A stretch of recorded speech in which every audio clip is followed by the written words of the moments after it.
Boplax ka? Anak ka ng lalaking walang kwenta. Sigaw ni Amelia habang tinatapon ang medalya ni Leia sa basurahan. Hindi ka bagay sa mga kapatid mo. Umalis ka na rito bago pa ako madala sa hiya. Luhaang tumingin si Leia sa ina. Ma, balang araw ipagmamalaki mo rin ako. Kahit kailan hindi mangyayari yon. Kahit anong gawin mo, wala ka mararating. Lumipas ang 12 taon. Isang dagundong narinig sa himpapawid. Lumingon ang lahat sa reunion. Isang private jet ang bumaba. Mula rito, lumabas si... Kung bago ka pa lang sa channel neto, ibang kwento ni Ate Jane, istorya mo, ikwento ko. Huwag kalimutang pindutin ang notification bell at subscribe button.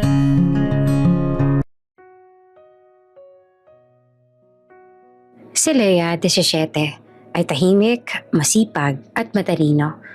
Sa school ay madalas siyang pinupuri ng mga teachers dahil sa disiplina at sipag niya. Pero pag uwi niya sa bahay, ibang mundo ang naghihintay. Isang mundong puno ng pangungutya, sigaw at malamig na tingin. Hindi siya kailanman naging sapat para sa ina niyang si Amelia. Sa bahay, laging bida ang kanyang half-sisters na sina Trina at Jasmine. Si Trina ay 19, laging may bagong phone at palaging bida sa TikTok. Si Jasmine, 15, ay cheerleader at paborito ng nanay nilang manood ng performance. Pero si Leia, kahit may medalya, certificate o honor parang wala lang.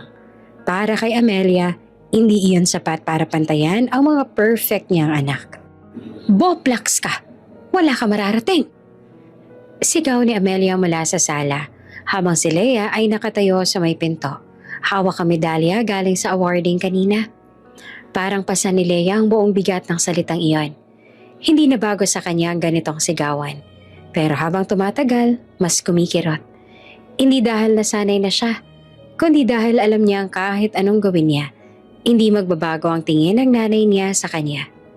Tahimik si Leia, hindi na siya pumalag. Hinintay niya na lang na tumigil ang sigaw.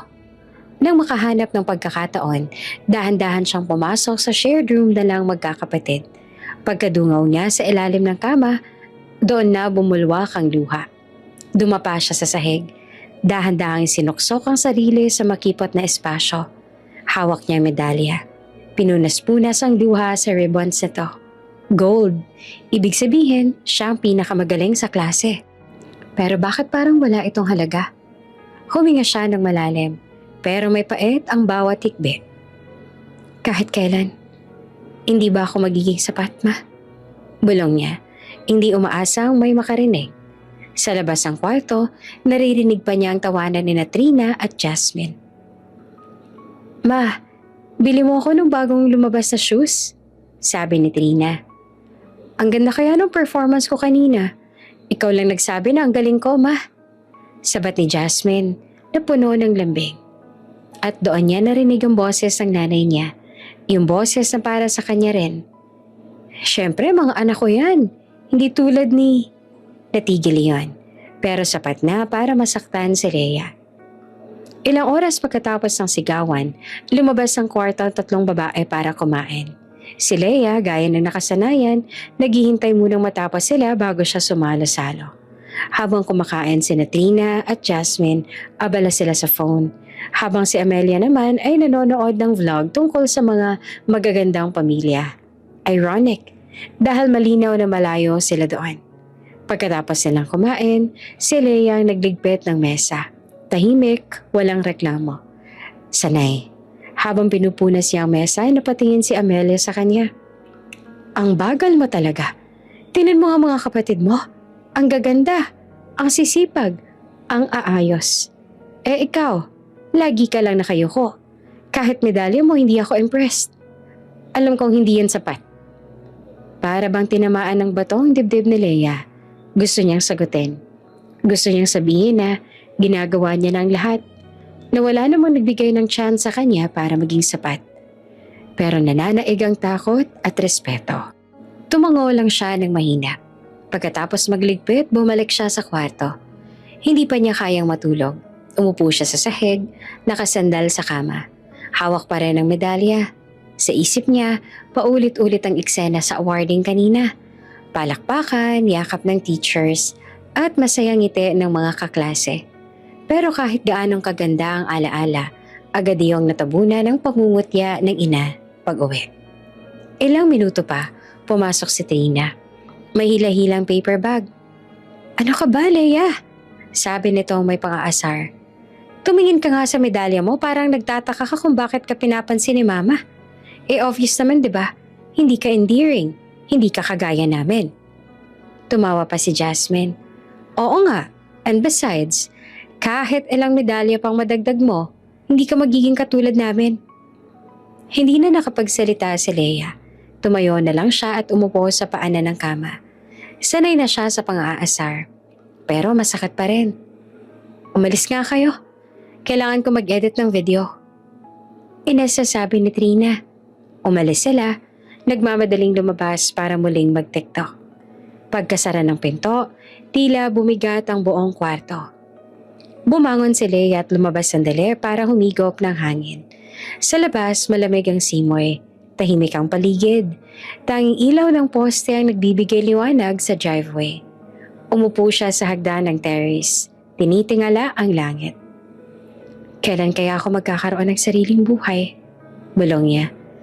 "Kailan kaya ako titigil sa pakaramdam na mali ako?" Dahan-dahan niyang hinawakan ang medalya at napangiti ng kaunti. Hindi dahil sa parangal, kundi dahil ito lang ang nagpapaalala sa kanya na may ginagawa siyang tama. Sa eskwela, may mga taong nakakita sa effort niya. Mga teachers na nagsasabing kaya pa niya. Mga kaklase na humahanga sa pagiging masipag niya. At iyon ang pilit niyang hinahawakan. Pagbalik niya sa loob, dumiretso siya sa lumang corkboard sa kwarto. Inayos niyang mabuti ang medalya at isinabit doon. Kasama ang lumang ribbons, certificates, at ilang pictures mula sa school events. Isang maliit na mundo na siya lang ang nakaka-appreciate. Huminga siya ng malalim. One day, lalabas ako rito. One day, hindi na ako tatawaging Boblax. One day, mapapatunayan kong kaya ko. May kumalabog sa pinto, si Amelia. "Leia!" sigaw nito. Agad naman siyang tumayo. "Po, Ma? Bukas ikaw maglaba. Ikaw rin na maglinis. Huwag ka nang umasa na may reward ka sa ginagawa mo. Gawin mo, dahil dapat lang." Tumango si Leia. "Opo." At pag-alis ng ina, napahawak siya sa dibdib. Masakit, mabigat, pero may kakaibang apoy na nagsimula sa ilalim. Hindi pa niya alam kung paano, pero isa lang ang malinaw. Hindi niya hahayaang manatili siyang hindi sapat habang buhay. At dito nagsisimula ang kwento niya. Si Amelia ay kilala sa barangay bilang maayos manamit. Maayos magsalita at mukhang mabait sa harap ng ibang tao. Pero sa loob ng bahay, lalo na pagdating kay Leia, isa siyang bulkan na laging handang sumabog. Ang dahilan? Isang nakalipas na hindi niya matanggap. Si Leia ay anak niya sa ex-boyfriend na minsang nangako ng buhay na masaya. Pero niloko siya at iniwan. Bawat tingin ni Amelia kay Leia ay parang paalala ng lalaking bumasag sa puso niya. Kaya sa halip na pagmamahal, puro galit ang natanggap ng bata. Samantala, ang dalawang anak naman niya sa bago niyang asawa, sina Trina at Jasmine, ay kabaligtaran ng turing niya kay Leia. Magaganda, sosyal, at popular sa school.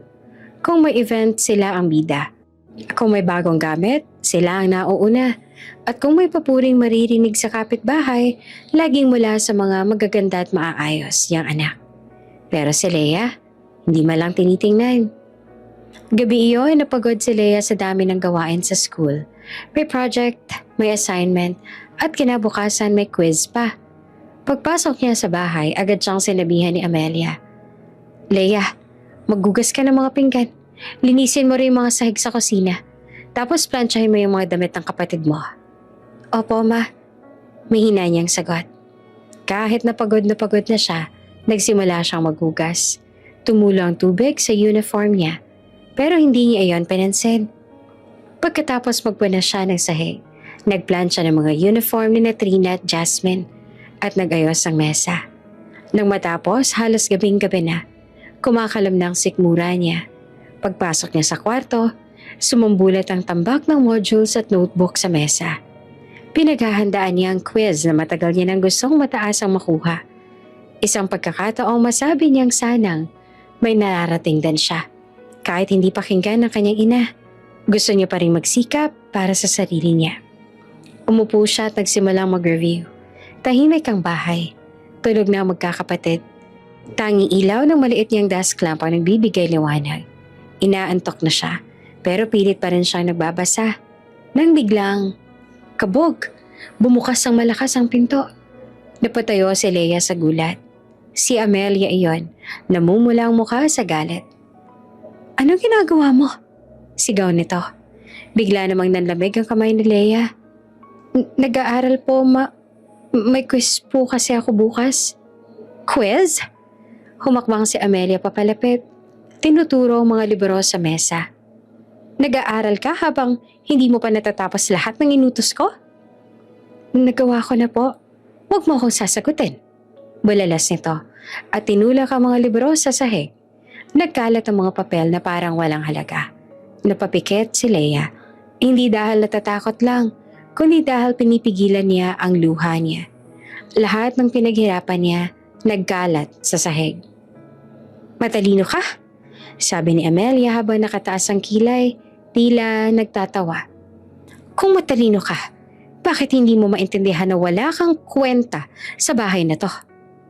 Tumayo si Leia, nanginginig ang boses. "Ma, please, hindi ko po sinasadya. Natapos ko naman po lahat ng gawaing bahay. Kailangan ko lang po talagang mag-review." At doon na tuluyang sumabog si Amelia. "Alam mo kung bakit galit ako sa'yo? Dahil mukha ka ng tatay mo. Niloko niya ako. Iniwan niya ako. At sa tuwing tinitingnan kita, bumabalik lahat. Kaya kung matalino ka, mabuhay ka mag-isa." Tumigil ang mundo ni Leia. "Ma?" Halos bulong niyang tanong. Pero hindi na siya pinakinggan ni Amelia. Hinarap nito ang pinto, binuksan ng malakas at itinuro ang labas. "Lumayas ka. Ngayon din. Kung talagang matalino ka at may mararating ka, edi mabuhay ka ng walang ina." Nanginginig ang tuhod ni Leia. Sinubukan niyang humakbang papalapit, pero tinulak siya ni Amelia palabas. Wala siyang nagawa kundi sundin ang pwensang iyon. Pagkatapos, bumukas muli ang pinto at tumambad si Trina at Jasmine sa may hagdan. Nakatayo sila, nakahalukip-kip, nanonood na parang palabas lang ang nangyayari. "Ma, totoo ba yan?" Tanong ni Trina, pero hindi naman mukhang nag-aalala. Bagkus ay mukhang nag-e-enjoy. "Hayaan mo na, Ma," sabi pa ni Jasmine. "Baka yan pa makasakit sa atin." Narinig lahat niyon ni Leia. Humapdi lang lalo ang dibdib niya. Lumabas siya ng bahay nang walang dalang kahit na ano, kundi ang bag niyang luma at gusot na papers mula sa sahig. Hindi siya pinigilan. Wala man lang humabol. Wala man lang nagsasabing, "Anak, mag-usap tayo." Wala. Tahimik ang gabi at may lamig ang hangin. May tunog ng kuliglig sa paligid. Pero parang mas malakas ang kabog ng dibdib niya. Naglakad siya papalayo sa gate at noong nakarating siya sa kanto, saka lang siya huminto. Hindi niya alam kung saan siya pupunta. Wala siyang pera, wala siyang kakilalang malapit, wala siyang kasama. Umupo siya sa gilid ng kalsada at doon na bumagsak ang luha niya. Bakit ako ang kailangang magbayad sa kasalanan ng tatay ko? Bakit parang wala man lang nakakita na nagsisikap ako? Bakit ako pa yung palaging kulang? Pinilit niyang huminga. Bumalik sa isip niya ang mga salitang binato ng ina. Kung matalino ka, mabuhay ka mag-isa. Hinawakan niya ang bag. Mahigpit. Doon sa loob naroon ang notebook kung saan niya sinusulat ang pangarap niya. Maging scholar, makapagtrabaho, at makaahon kahit na papaano. Tumayo siya. Nanginig ang tuhod niya, pero tumayo pa rin siya. Hindi ko alam paano, pero mabubuhay ako. Hindi dahil sa sinabi niya, kundi dahil kailangan ko para sa sarili ko. Naglakad siya ulit. Walang direksyon, pero may bagong apoy sa dibdib. Sa unang pagkakataon, wala siyang tahanang mauugian. Pero sa unang pagkakataon din, malaya niyang haharapin ang mundo kahit gaano kahirap. Dito nagsimula ang tunay niyang pakikipaglaban. Lumakad si Leia ng walang lingon-lingon. Bitbit lang niya ang lumang bag na halos mabutas na sa tagal. At ang pinaka-importanting dokumentong meron siya, ang diploma mula sa junior high. Iyon ang nakuha niya bago siya tuluyang pinalayas. Sa loob ng bag, may 3 notebook, 1 lumang ballpen at 2 perasong damit. Wala siyang pera, wala siyang pamilya, pero meron siyang pangarap na ayaw niyang bitawan. Habang naglalakad sa malamig na kalsada, iniisip niya kung saan siya pwedeng sumilong. Hanggang sa bigla niyang maalala ang dorm malapit sa school. Ang dorm na mura pero siksikan. Kapag wala ka ng choice sa buhay, sapat na ang may bubong. Pagdating niya sa dorm, sinalubong siya ng dorm manager, isang allen na mukhang strikta pero may mabait na mata. "Anong kailangan mo, Iha?" tanong nito. "Pwede po bang makakuha ng bed?" Halos pabulong niyang sagot. Tiningnan siya ng ale mula ulo hanggang paa. Pagod, pawis, may bahid ng luha. At marahil ay naiintindihan nito ang sitwasyon. "Sige, may upper bed doon sa dulo. 1 week deposit, kaya mo?" Napayuko siya. Ma'am, magbabayad po ako. Wala pa po ngayon pero magsisimula po ako maghanap ng work." Sandaling tumahimik ang ale. "Sige, pero 1 linggo lang kitang papayagan na walang bayad. Pag lumagpas dyan, kailangan mo na magpaalam." Hindi naman makapaniwala si Leia. "Salamat po, sobra." Nang makapasok siya sa maliit na kwarto, agad siyang naupo sa kama. 6 silang naghahati-hati sa espasyo. At ang bawat sulok ay punong-puno ng gamit. May amoy ng instant noodles, labada at lumang libro. Pero para kay Leia, ito na ang pinakakomportableng lugar na natirahan niya. Doon siya huminga ng malalim at sa unang pagkakataon mula nang mapalayas, napaiyak siya ng tahimik. Hindi dahil sa wala siyang tahanan, kundi dahil sa wakas, malaya na siyang huminga ng walang sigawan. Kinabukasan, maaga siyang naghanap ng trabaho. Nakita niya ang maliit na diner malapit sa dorm. Luma pero maraming tao. Nag-apply siya bilang waitress at sa awa ng manager na si Mang Rodel, tinanggap siya agad. "Marunong ka bang magdala ng tray?" tanong nito. "Opo," sagot niya. Kahit sa loob niya ay kinakabahan siya. "Ayusin mo lang ha? Dito mabilis ang takbo. Kapag mabagal ka, magagalit ang customers." Ngumiti si Leia. "Kakayanin ko po." At doon nagsimula ang bagong buhay niya. Ang buhay na pinili niyang harapin ng mag-isa. Sa diner, mabilis siyang natutunan ng trabaho. "Good evening po, ano pong order?" "Sandali lang po. Paumanhin po." Paulit-ulit, pero hindi mabigat sa pakiramdam. Mas mabigat pa rin ang sigaw sa bahay kaysa sa pagod ng diner. Minsan nauuntog siya sa pinto habang bitbit ang tray. Minsan nababasa ang apron niya sa natapong iced tea. Minsan napapagalitan siya kapag nagkakamali sa order. Pero hindi siya sumusuko. Pagdating ng 10 p.m. naglalakad siya pabalik sa dorm. Pag-uwi niya wala ng tao sa likod ng kwarto. Kaya doon siya madalas nagre-review. Doon na rin niya sinusulat ang bagong pangarap niya. Habang nag-aaral sa night school, lagi niyang naririnig ang tawanan ng mga college students. May mga naka-headphones, may nag-aaral, may nagkwentuhan. Si Leia, nakaupo sa ilalim ng hallway ng ilaw. Hawak ang second-hand textbooks. Isang gabi, sumabay ang pag-ulan ng pagbasa niya. Sa tulong ng ulan, narinig niya ang sariling boses sa loob ng isip. "Balang araw, magiging proud ka rin sa akin, ma." Hindi niya alam kung kailan, hindi niya alam kung paano, pero araw-araw niyang inihahatid ang pangakong iyon sa hangin. Isang gabi sa dinner, may nangyaring kakaiba. Dumating isang grupo ng estudyante. Maingay at malakas ang tawag. Tumawag ang isa. "Miss, pahingi ng tubig." "Miss, mali yung order ko." "Miss, bilis naman." Hindi sila mabuting makitungo. Pero sinubukan ni Leia na maging kalmado. Hindi niya gustong sumagot siya ng may galit. Ayaw niyang maging katulad ng kung ano ang lagi niyang naririnig noon. Habang naglilinis siya ng mesa, may lumapit na coworker niya, si Jen. Mas matanda ng 2 taon. "Leia, okay ka lang?" tanong nito. "Oo naman. Sagot niya kahit halata sa mata niya ang pagod. Huwag mong piliting maging bato, okay lang mapagod. Napangiti siya ng mahina. May tao pa lang nakakakita ng struggle niya. Sa dorm naman naging routine na ang buhay niya. Umaga, tulog. Hapon, trabaho. Gabi, night school. Hating gabi, review.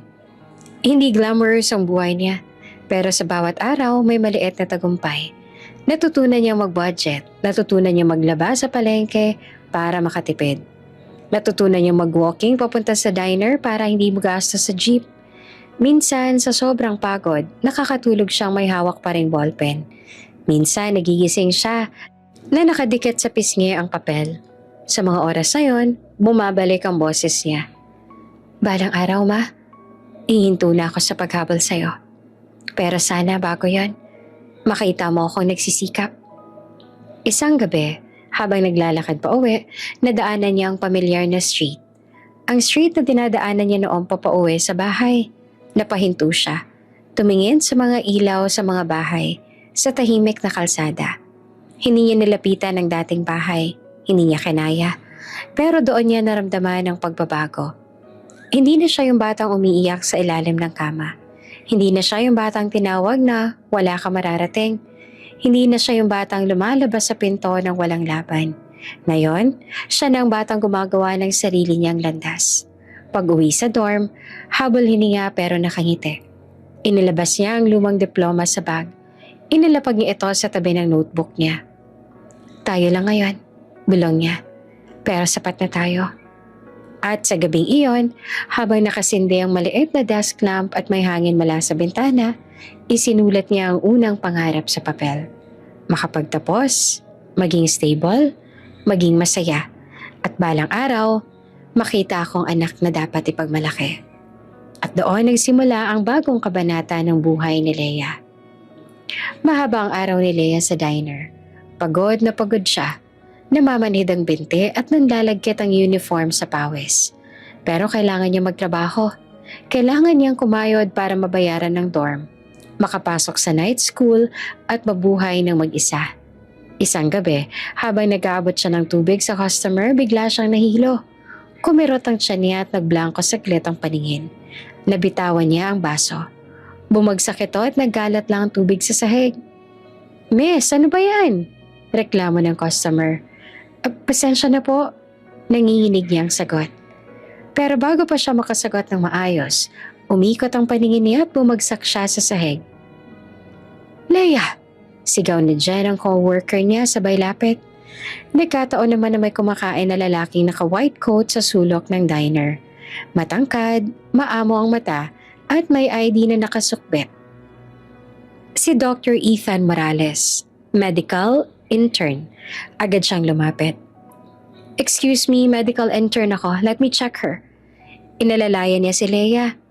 Maingat na hinawakan ng pulso. Fatigue, sabi niya. Kailangan niya magpahinga. Kumakain ka ba buong araw? Hinang-hina si Leia. Opo, pero konti lang. Tumayo naman si Ethan. May clinic malapit dito. Pwede ko siyang samahan. Hindi ko siya pwedeng iwan ng ganito. Sa clinic, pinaupo si Leia sa kama habang si Ethan naman ay nagpapaalam sa nurse at umupo sa gilid para kausapin siya. Trabaho at school ang pinagsasabay mo? Tanong ni Ethan. Tumango siya. Kailangan po. Wala po kasi akong pamilya. Tiningnan siya ni Ethan ng mabuti. Hindi na parang pasyente lang kundi parang may nakikita siyang malalim pa.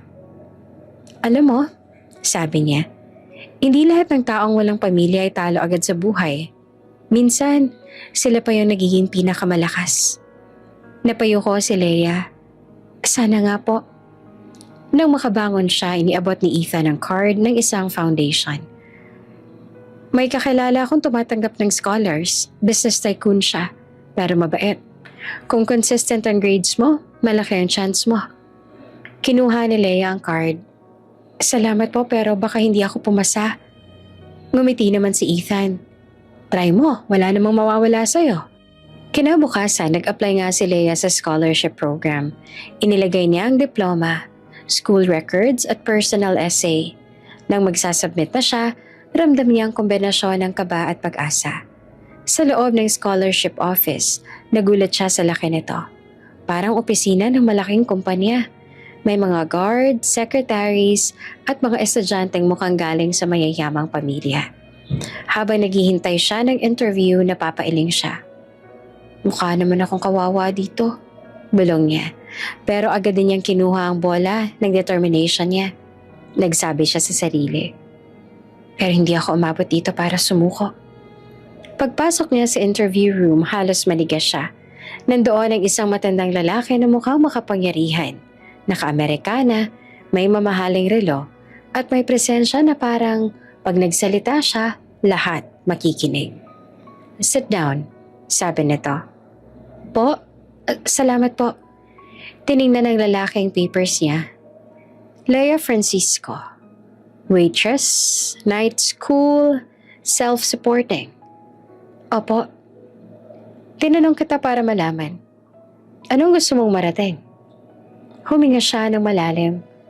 Gusto ko pong makatapos at gusto ko pong magkaroon ng buhay na hindi nakabase sa galit o panlalait ng kahit sino. Tumigil ang matanda. Parang may nakitang kakaiba sa sagot. May nagsabi ba sa'yo na hindi mo kaya? Tanong nito. Marami po. Kasama po ang... Natigilan si Leia. Hindi sigurado kung dapat ba niyang banggitin ang kanyang ina. Pero ngumiti naman ang matanda. Hindi mo na kailangang sabihin. I can see it. Tinulungan siya nitong tumayo. I am Don Ramon Alcaraz. Marami na ako na itulong na kabataan. Pero bihira ang kagaya mong may mata ng isang lumalaban. Nanlaki ang mata ni Leia. Siya pala ang Don Ramon. Ang tycoon na pinag-uusapan sa balita. Hindi naman makapaniwala si Leia na kaharap niya ito. Ethan speaks highly of you. Dagdag pa ni Don Ramon. He said that you remind him of someone. Si Dr. Ethan po? Nagulat si Leia. Bakit po? Because he also started with nothing. Sagot ng matanda. At sa unang pagkakataon, nakaramdam si Leia ng kakaibang pag-asa. Pagkahawak ni Don Ramon sa folder niya, ngumiti siya. Congratulations, Leia. Starting today, scholar ka na namin. Halos mapaupo naman si Leia sa tuwa. Napahawak siya sa bibig, parang hindi siya makapaniwala. Totoo po, sir? Salamat po. Hindi niyo po alam kung gaano to kalaking tulong sa akin. Pero napansin niyang nakatitig pa rin sa kanya si Don Ramon. Hindi yung pangkaraniwang titig ng isang interviewer, kundi parang may binabalik kang alaala. May tatanong lang sana ako, sabi nito. Ang apelyido mong Francisco, sa iyo bang ina yan? Kinabahan bigla si Leia. Si Amelia po, Amelia Francisco. Naniga si Don Ramon, halata ang pagkagulat sa mukha. Anak ka ni Amelia? Opo, sagot ni Leia na hindi niya maintindihan kung dapat ba siyang kabahan o matuwa. Tahimik si Don Ramon bago dahan-dahang ngumiti. Hindi ko akalain. Ako pala ang ninong niya at ikaw ang anak niya. Nanlaki ang mata ni Leia. Po, ninong po kayo ng nanay ko? Tumango ang matanda. Oo, at ngayong kilala na kita, mas lalo lang kitang gustong tulungan. Para bang gumuho ang mundo at binuo ulit sa harap na Leia. Hindi niya alam kung anong dapat maramdaman. Takot? Tuwa? Kaba? Isang bagay lang ang malinaw. Sa unang pagkakataon, may taong malakas, may pangalan at may puso na pumili sa kanya. Hindi dahil sa kawawa siya, kundi dahil sa obligasyon, kundi dahil nakita siya. Pag-uwi niya sa dorm, humiga siya sa kama, hawak ang scholarship letter. Tumulo ang luha niya, hindi dahil sa sakit, kundi dahil sa pag-asa. At doon nagsimulang magbago ang takbo ng buhay ni Leia. Dahan-dahan, pero sigurado sa wakas, may biyayang dumating. Sa wakas, natapos din ang 4 na taong halos walang tulog, walang pahinga, at puro sakripisyo. Nakatayo si Leia sa gilid ng stage, hawak ang kanyang graduation cap. Ramdam ang mabilis na tibok ng puso. Mula sa malayo, tanaw niya ang mga kaklase na masayang nagpipikturan kasama ang mga magulang nila. May balloons, may bouquets, may yakapan. Si Leia, solo, gaya ng nakasanayan. Pero ngayong araw, kakaiba ang bigat ng daan ng dibdib niya. Parang pinagsamang sakit at tagumpay. Leia, ready ka na? Tanong ng isa pang staff ng school. Tumango siya. Opo. Habang naglalakad papunta sa stage, parang bumagal ang mundo. Lahat ng paghuhugas ng pinggan, pagsalo ng double shift sa cafe, pag-aaral sa ilalim ng dim na ilaw ng dorm. Lahat ng iyak niya sa gabi na walang nakakakita, naramdaman niyang lahat ng iyon ay nagdala sa kanya dito. Nang i-announce ang pangalan niya ay malakas ang palakpakan. Cum laude, Leia Marie Santos. Hindi niya napigilan ng ngiti. Sa wakas, may patunay na siya na hindi siya boplax, na hindi siya walang mararating. Pagbaba niya ng stage, may lumapit na staff at tiniabot ang isang simpleng bouquet. From Sir Don Ramon po, sabi nito. Pinaaabot niya. Nasa labas daw siya, may ka-meeting pero gusto ka raw niyang batiin. Hinawakan ni Leia ang bouquet na parang ginto. Mabango, sariwa, hindi tulad ng bulaklak na tumubo sa paligid niya noon. Puro lanta at walang nag-aalaga. Lumabas siya sa garden ng school. Doon niya naman nakita si Don Ramon. Nakasuot ng simpleng barong. Hawak ang tungkod pero matikas pa rin ang tindig kahit nasa late 60s na. Nakangiti ito. Yung ngiting hindi pilit, hindi mapanghusga. Yung ngiting hindi niya nakuha kailanman mula sa sariling ina. Leia, napahinto siya. Sir? Hindi na sir. Lumapit si Don Ramon at marahang inilagay ang kamay sa balikat niya. Apo, natupad mo. Hindi naman agad nakareact si Leia. Apo? Tumawa si Don Ramon, malambing at parang alon ng umagang tahimik. Expression lang, pero sa puso ko, para na rin kitang apo.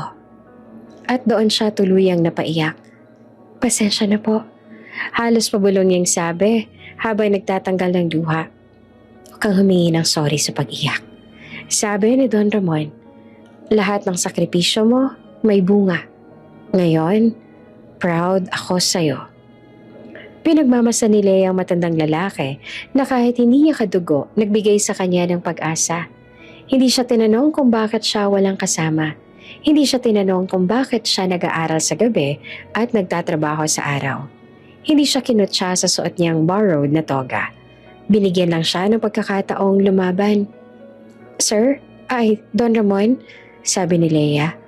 Kung hindi ho dahil sa scholarship ninyo. Hindi scholarship ang nagpanalo sa'yo, Iha.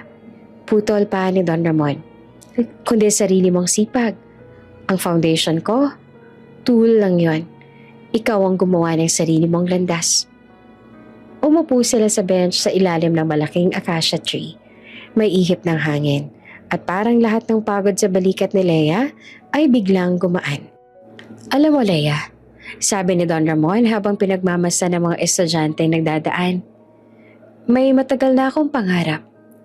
Gusto ko ng tagapagpatuloy ng foundation. Yung totoo ang puso. Hindi dahil sa pera, hindi dahil sa pangalan. Yung may alam kung paanong maging walang-wala at kung paano bumangon. Tahimik naman si Leia. Hindi niya alam kung ano ang isasagot. Alam mo ba kung bakit kita pinili noon sa scholarship? Patuloy pa ni Don Ramon. Umiling siya. Nakita kita sa interview. Payat, pagod, antok. Parang isang ihip na lang matutumba ka na. Tumawa ang matanda. Pero kakaiba ang mata mo, Iha. May apoy, may lakas, may galit na mabuti. Yung galit na nagbubukas ng pangarap. Napatingin si Leia sa kamay niya. Sanay ang mga ito sa paghuhugas ng pinggan, pagpupunas ng mesa, pag-aayos ng resibo. Pero ngayon, pakiramdam niya, kaya na nitong humawak ng mas malaking responsibilidad. Don Ramon, bakit po ako? Tanong niya. Ang dami naman pong mas mayaman. Mas may koneksyon. Dahil ikaw ang nakikita kong susunod sa akin. Sagot nito. Tuwid ang tingin. Ikaw ang gusto kong tagapagmana ng aking foundation. Parang tumigil ang hangin. Po? Tumango si Don Ramon. Ikaw ang magiging mukha ng programa. Tutulungan mo ang mga batang tulad mo noon. Yung mga hindi pinaniniwalaan pero naglalaban pa rin. Wala nang masabi si Leia. Napahawak siya sa bibig niyang namumutla. Don Ramon, hindi ko po alam kung kaya ko. Kaya mo. Sagot agad nito. Hindi mo kailangan maging perpekto. Ang kailangan mo lang, puso. Natawa ng bahagya si Leia. Payak at mahina, pero puno ng emosyon. Kung makita lang po ako ni Mama ngayon, hindi naman agad sumagot ang matanda. Hinawakan lamang nito ang likod ng kamay niya. Darating ang araw na makikita ka niya, sabi ni Don Ramon. At kapag ka dumating yon, hindi mo na kailangang magpaliwanag, sapagkat ang tagumpay mo ang magsasalita. Napatitig si Leia sa langit. Maliwanag, walang ulap. Para bang unang beses niya itong nakita ng ganitong kaganda. At sa gitna ng lahat, may boses sa loob niya na matagal nang nakatago. Ngayon ay gumising. Kaya ko. Worth it ako. Hindi ako basta anak na hindi sapat. Tumayo si Leia, huminga ng malalim at ngumiti kay Don Ramon. Salamat po. Hindi ko kayo bibikuin. Tumango ang matanda at may malasakit ng ngiti. Alam kong hindi. Tahimik ang kwarto ni Leia sa dorm. Nakatutok siya sa laptop. Nag-review para sa scholarship program niya. Pero parang may bigat sa dibdib. Biglang nag-vibrate ang cellphone niya. Isang text mula sa isa sa kakilala niya sa ospital. Leia, alam mo ba? Si Mama may sakit. End-stage kidney failure. Kailangan na ng donor. Tumigil si Leia sa pagtatype. Napangiti siya ng bahagya sa sarili. Parang hindi siya makapaniwala. Ma? Bulong niya sa sarili. Hindi niya alam kung anong gagawin. Napatingin siya sa diploma na nakapaskil sa dingding. Mga taon ng sakripisyo, pagod at hirap. Ang parehong ina na minsang pinalaya siya, ngayon nasa panganib. Dahan-dahan siyang huminga, pinikit ang mga mata. Leia, kung may paraan, tutulungan mo siya. Bulong niya sa sarili. Kinabukasan, pumunta siya sa ospital. Ang lobby puno ng pasyente at bisita. May halong ingay ng beep ng monitor, tawag ng nurse at tunog ng wheelchair. Hindi siya makapaniwala na sa mga taon na lumipas, bumalik siya rito sa ganitong dahilan. Nakahanap siya ng doktor sa labas ng ICU room. Si Amelia Francisco ba? Tanaw ng doktor. Hindi alam na si Leia nga ang kausap niya. Opo, Leia Marie Santos po. Sagot niya na nanginginig ang boses. Ilang taon ka na? Tanong ng doktor. Nag-a-apply ka ba sa transplant program? Opo, pero may gusto po sana akong sabihin. Malumanay niyang sabi. Gusto ko po sanang maging donor para sa pasyenteng si Amelia Francisco. Pero wag niyo po sanang sasabihin kung sino po ako. Huminga ang doktor. Tiningnan siya ng mabuti. Alam mo ba ang risks? Ang surgery, recovery, maraming bagay. Opo, naiintindihan ko po. Sagot niya. Gusto ko lang po siyang mabigyan ng pagkakataon. Wala naman po ako ibang gustong dahilan. Okay, sagot ng doktor at tumango. I'll prepare everything.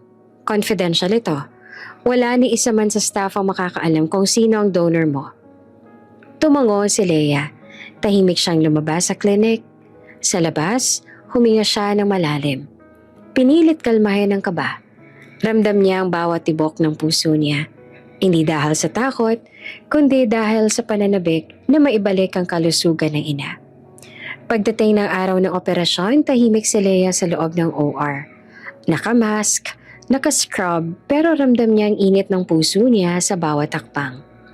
Habang sinusuri ng anesthesiologist ang mga vitals niya, napatingin siya sa malaking bintana ng OR. Maliwanag ang araw, parang nagsasabing, kaya mo to. Sa kabilang kwarto naman si Amelia ay nakahiga. Mahina, hooked sa mga tubes. Hindi niya alam na ang batang minsang pinalayas niya ay siyang magbibigay ngayon ng pag-asa sa buhay niya. Ready na po, sabi ng lead surgeon. Tumango si Leia. Dahan-dahang huminga. Okay, gawin natin to. Bulong niya sa sarili. Lumipas ang oras, sa loob ng OR maingat ang lahat ng staff. Tahimik ang kwarto, tanging ang beep ng monitor at marahang hiyaw ng mga nurse ang naririnig. Si Leia nakapikit at naka-anesthesia. May malakas sa loob. Ang iniisip niya, "Ma, buhay mo. Sisiguraduhin kong hindi ka mawawala."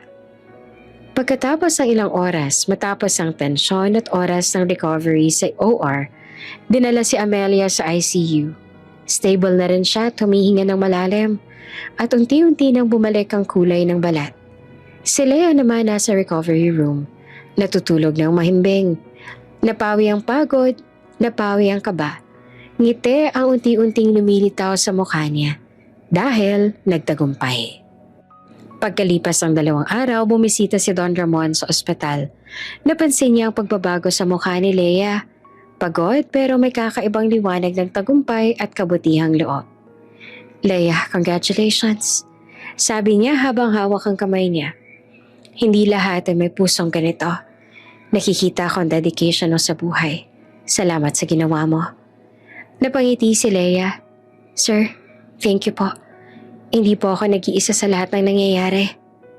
"Sigurado akong hindi mo inasahan," dagdag pa ni Don Ramon.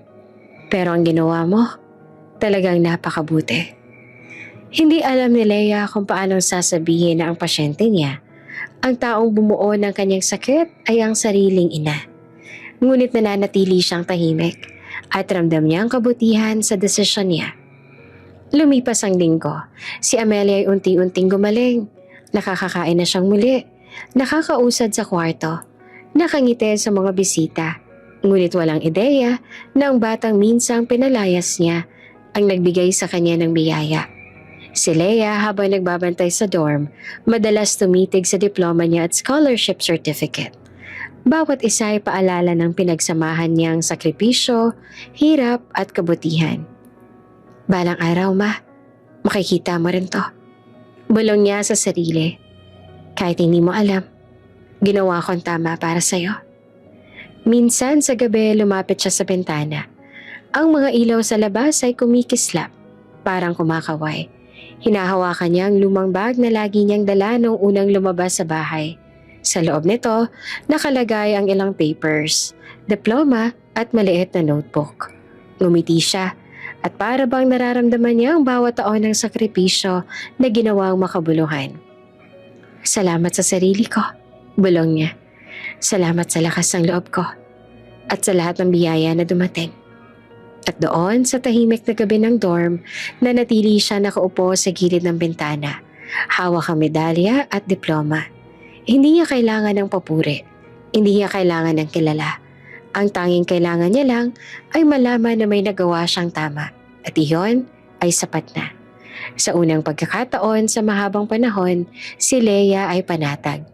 Panatag sa sariling puso, panatag sa buhay at panatag sa pag-asang ang bawat sakripisyo ay may dalang kabutihan.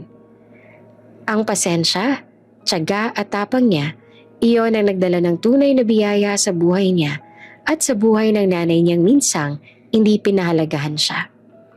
At sa loob ng dibdib niya, alam niyang kahit hindi pa rin alam ni Amelia kung sino ang nagligtas sa kanya, ay nagtagumpay na siya. Hindi lamang sa scholarship at kolehiyo, kundi sa puso at katapangan ng isang anak. Matapos ang ilang buwan ng recovery, unti-unting bumalik ang normal na buhay ni Amelia. Nakakakain na siya, nakakalakad na ng maayos, at tila nawala na rin ang anino ng sakit na minsang bumalot sa kanya. Ngunit si Leia may bagong direksyon na kailangang sundan. Isang oportunidad na matagal niya nang inaasam. Lumipad siya patungong Singapore, dala ang kaunting bag, laptop at diploma. Sa eroplano, habang nakatingin sa ulap sa labas ng bintana, hindi maiwasan ni Leia ang damdaming halo-halo. Pagkasabik, kaba at kaunting lungkot. Ito na sigurong simula ng bago kong buhay. Bulong niya sa sarili. Pagdating sa Singapore, sinalubong siya ng modernong skyline. Malalaking gusali at mabilis na takbo ng tao. Hindi tulad ng tahimik at maliit na kalsada ng kanyang dorm sa Pilipinas. Iba ang enerhiya rito. Pero sa puso ni Leia, Ramdam niya ang pangakong walang hihinto sa kanyang pangarap. Dinala siya ng foundation ni Don Ramon sa opisina kung saan siya magsisimulang magtrabaho bilang Junior Program Officer. Simple lamang ang opisina, pero makikita ang bawat detalye. Malinis sa workspace, maraming volunteers, at mga bulletin board na puno ng pictures ng mga batang natulungan. "Leia, welcome," sabi ng coordinator. "Narito ka na para mag-partner sa amin. Malaking tiwala namin sa kakayahan mo." Ngumiti naman si Leia. "Salamat po. Sisikapin ko pong hindi kayo bibiguin." Sa mga sumunod na buwan, mabilis siyang natuto. Nakakilala siya ng iba pang staff. Nag-attend ng mga meetings at nakikipag-coordinate sa iba't ibang humanitarian projects. Dito niya nakita ang totoong epekto ng pagtulong sa kapwa. Ang ngiti ng bata na may pagkain sa mesa, ang relief operation na nakatulong sa libo-libong pamilya, at ang simpleng thank you mula sa mga nakinabang. Habang lumalalim ang kanyang trabaho, unti-unti siyang napansin ng board. Mahigpit man ang kanyang schedule, hindi siya nagpatalo. Masigasig siyang nag-propose sa mga bagong programa. Pinapakita ang malasakit at kahusayan. Ilang taon pa, siya na ang naging partner ng foundation.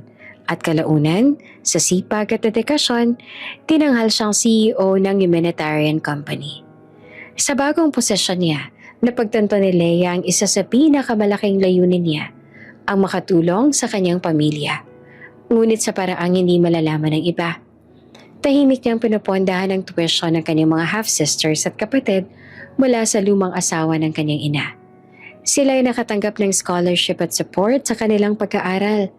Pinili niya ang pangalan na Anonymous Heart sa pagbibigay para hindi nila malaman na siyang nag-aalaga sa kanila.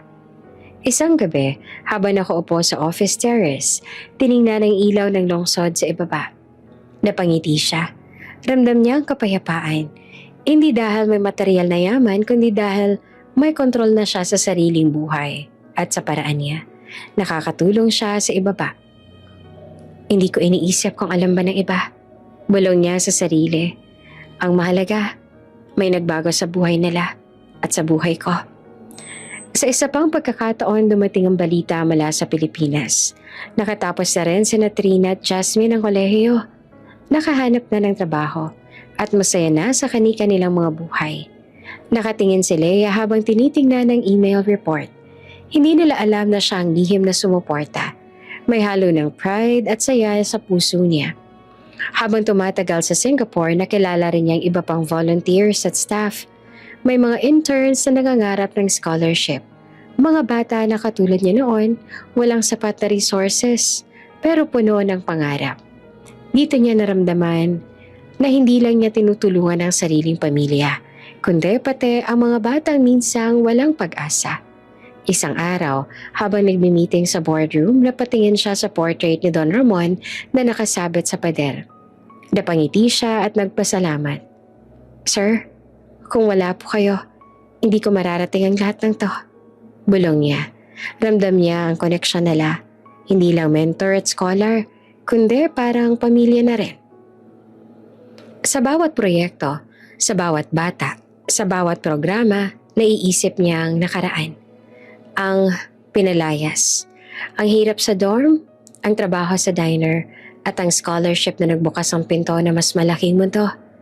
Lahat ng iyon ay naging pundasyon ng kanyang tagumpay. Lumipas ang mga taon mula sa simpleng dorm, sa eroplano papuntang Singapore, hanggang sa boardroom ng kumpanya, si Leia ay hindi na ang batang pinagsasabihan noon na wala kang mararating. Siya na ngayon ay isang leader, inspirasyon at tagapagtanggol ng mga batang nangangailangan. Sa gabi bago siya matulog, madalas niyang iniisip, "Ma, sana makita mo rin ang anak mo ngayon." Hindi niya alam kung ano magiging reaksyon ni Amelia kung makita ang babae na minsang pinalayas na ngayon ay CEO na ng sariling humanitarian company. Pero alam na Leia ang mahalaga. Nagawa niya ang tama at ito ang tunay na sukatan ng tagumpay. At sa tahimik na opisina, habang nakatitig sa ilaw ng lungsod sa ibaba, huminga siya ng malalim at ngumiti.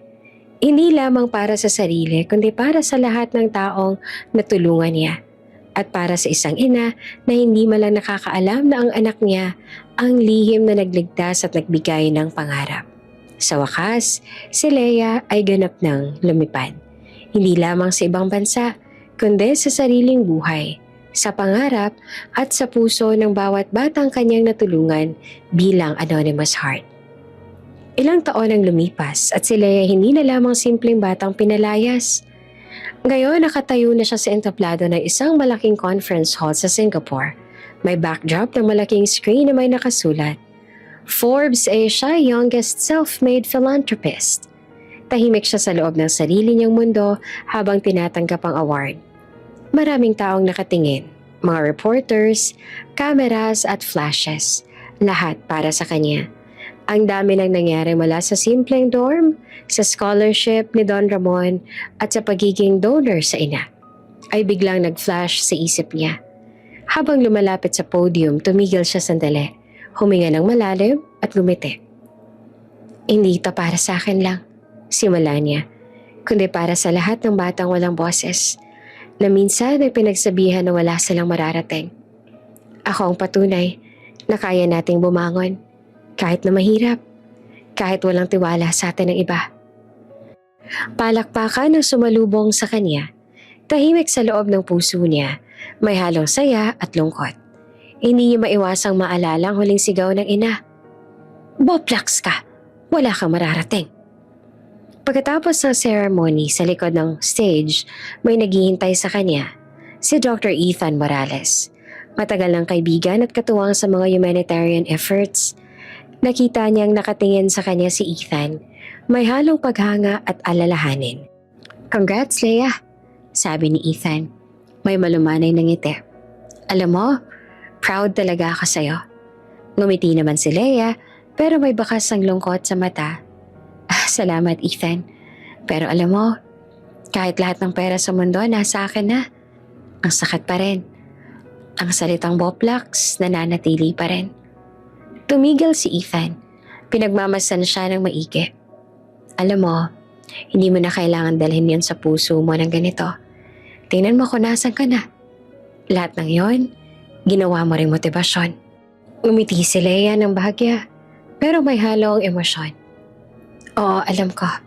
Pero minsan kahit gaano ka ka-successful, may mga alaala na hindi lang basta mawawala. Dinala siya ni Ethan sa terrace ng hotel kung saan ginanap ang awarding ceremony. Mula doon makikita ang buong skyline ng Singapore. Maliwanag ang ilaw, puno ng buhay at pagkakataon. Nakita niya mga bata na nakatanggap ng scholarships mula sa kanyang foundation, ang mga pamilya na natulungan, at mga bagong proyekto na unti-unting nabubuo sa ilalim ng pangungunan niya. Leia, sabi ni Ethan habang nakatitig sa lungsod, tingnan mo, lahat ng pinaghirapan mo ay nagbunga. Ang mga bata, ang mga pamilya, hindi nila alam na anonymous ang puso na tumulong sa kanila. Pero sapat na yon, hindi ba? Huminga si Leia ng malalim. Oo, pero minsan gusto kong sabihin sa kanila na ako yung tumulong. Tumango si Ethan. Siguro darating ang panahon, pero ngayon, mas mahalagang epekto kesa sa pagkilala. Tahimik silang dalawa habang ang hangin ay malamig at maamo sa mukha ni Leia. Sa sandaling iyon, napagtanto niya ang tunay na tagumpay. Hindi iyon nasusukat sa pera, awards o pagkilala. Ang tagumpay ay nasusukat sa kung paano niya naibalik ang pag-asa sa ibang tao.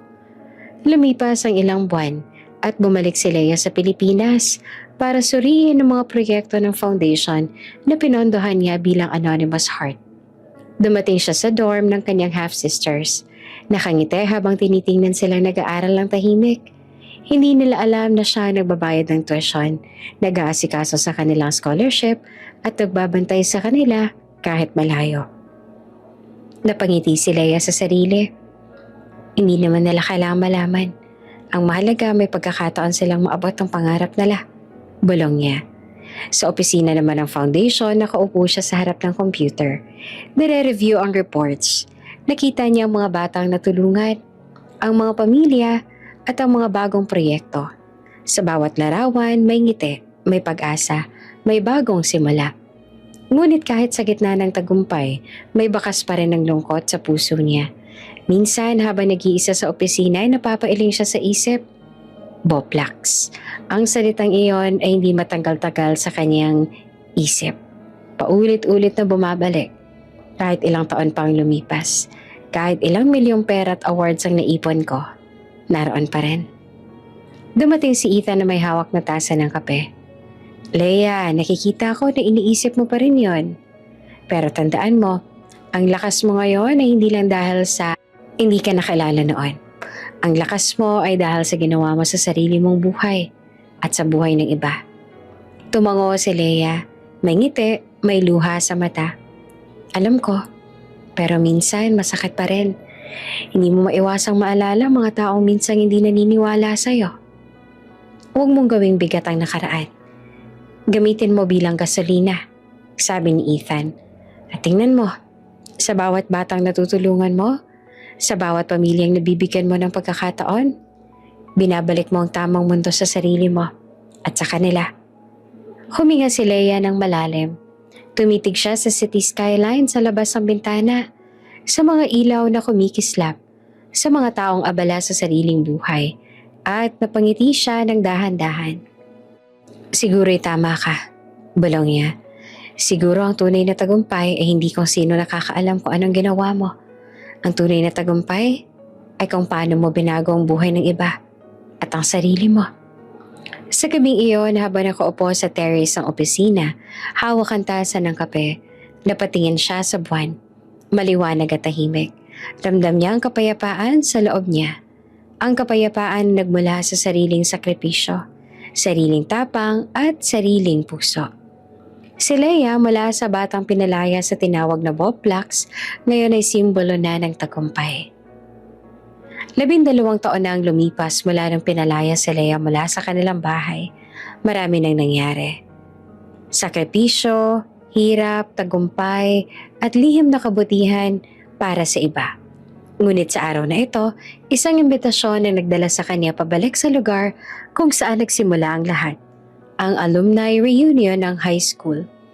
Habang naglalakad sa runway ng private jet, napahinto si Leia sandali. Nakatingin siya sa malawak na panorama ng kanilang lungsod. Ang liwanag ng hapon, ang hangin na may amoy ng dagat, at ang tunog ng engine ng jet na unti-unting humihina. Ready ka na ba, Leia? Tanong ng pilot. Tumango siya na may ngiti sa labi.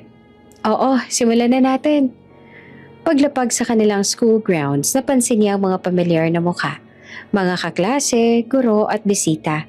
Lahat ay may ngiti, may kwento. Ngunit may isa siyang layunin. Ang makita ang kanyang ina at maramdaman ang sariling tagumpay. Sa lobby ng alumni hall, naroon si Amelia.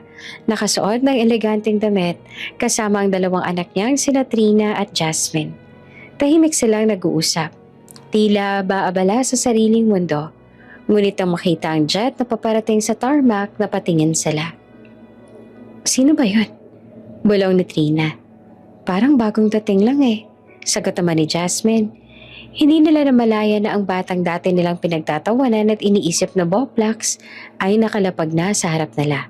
Si Leia, naka-designer coat at sunglasses. May hawak na briefcase. Elegante pero simple. Sa paglapag ng jet, bumaba si Leia ng may dignidad. Ang bawat hakbang niya, ramdam ang kumpiyansa. Hindi na siya ang batang tahimik, matamlay at natatakot.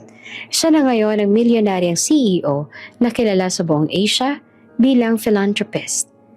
Tahimik silang nakatitig. Si Amelia ay nagulat. Hindi siya makapaniwala. Leia? Bulong niya sa sarili at halatang napahiya. Si Trina at Jasmine ay nakangisi. Sabay tinitingnan ng ina at ang kaibigang minsang pinagtawanan nila. Ang dating batang walang boses ngayon ay nasa harap nila, matagumpay at makapangyarihan. Lumapit si Leia sa entrance hall. Inayos ang coat at ngumiti ng mahinahon. Magandang hapon po. Bati niya sa mga guro at kaklase. Marahil hindi nila alam, pero ang bawat ngiti niya ay may kwento ng sakripisyo at tagumpay. Habang naglalakad siya sa red carpet, naalala niya ang bawat gabi sa dorm, ang trabaho sa diner, ang scholarship ni Don Ramon at ang lihim na tulong sa mga kapatid niya. Lahat ng yon ang nagdala sa kanya sa puntong ito. Tumayo si Amelia sa isang gilid at nakatingin sa kanya. Halatang hindi niya alam kung anong sasabihin. Leia, ang laki na ng narating mo. Nanginig ang boses niya. Tahimik si Leia. Tiningnan ng ina ng diretso sa mata. Hindi siya galit, hindi rin mapanghusga. Ngunit ramdamang tensyon ng nakaraan. Minsan naririnig niya pa rin ang ulo ang sigaw noon. Ngunit ngayon, iba na ang pakaramdam na bumabalot sa kanya. Ang sakit noon ay napalitan ng tagumpay. Salamat, ma. Wika ni Leia.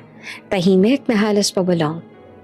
Dahil kahit na minsan na hindi mo ako pinahalagahan, napatunayan ko sa sarili ko at sa mundo na kaya ko. Napangiti naman si Amelia, ngunit may halong hiya at pagkamangha. Hindi niya alam kung ano ang sasabihin. Leia, hindi ko alam. Ngumiti si Leia at inikot ang tingin sa hall. Maraming lumapit na kaklase, guro at bisita. Nagpakita ng respeto at paghahanga. Ramdam niya ang paggalang na dati ay wala. Sa tabi niya naroon si Ethan. Tahimik na nakatingin at nakangiti. Ang ganda na ng achieve mo, Leia. Sabi niya, hindi lang pera, hindi lang title, kundi lahat ng buhay na natulungan mo. Ngumiti si Leia, medyo nahihiya. Salamat, Ethan.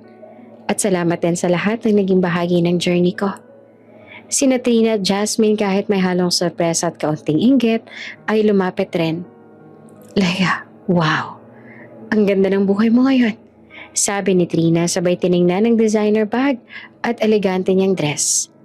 Tahimik si Leia, ngumiti lang at sinabing, salamat. Pero huwag kayong mag-aalala. Hindi ako nagbago. Tayo nagkikita lang ngayon para magdiwang. Hindi para magtalo.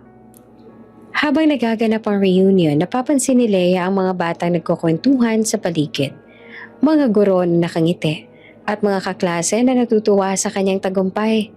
Sa bawat ngiti at tawa, ramdam niya na may closure na siya sa nakaraan.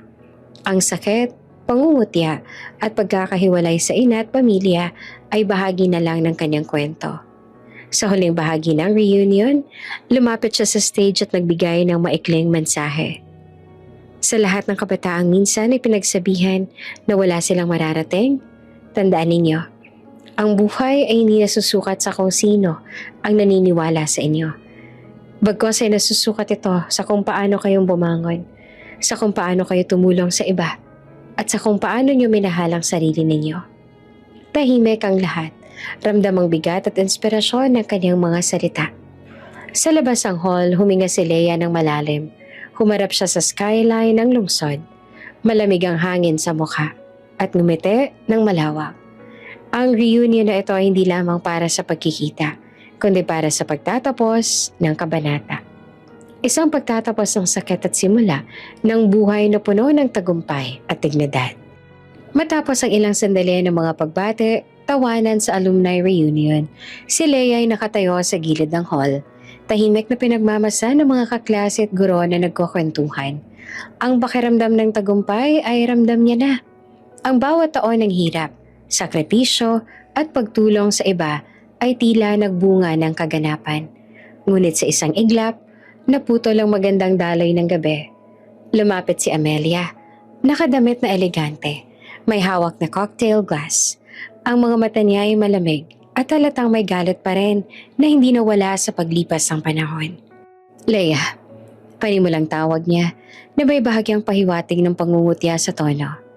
Tumigil si Leia sa pag-inom ng tubig at tumingin sa ina. Ma? Hindi na naghintay si Amelia.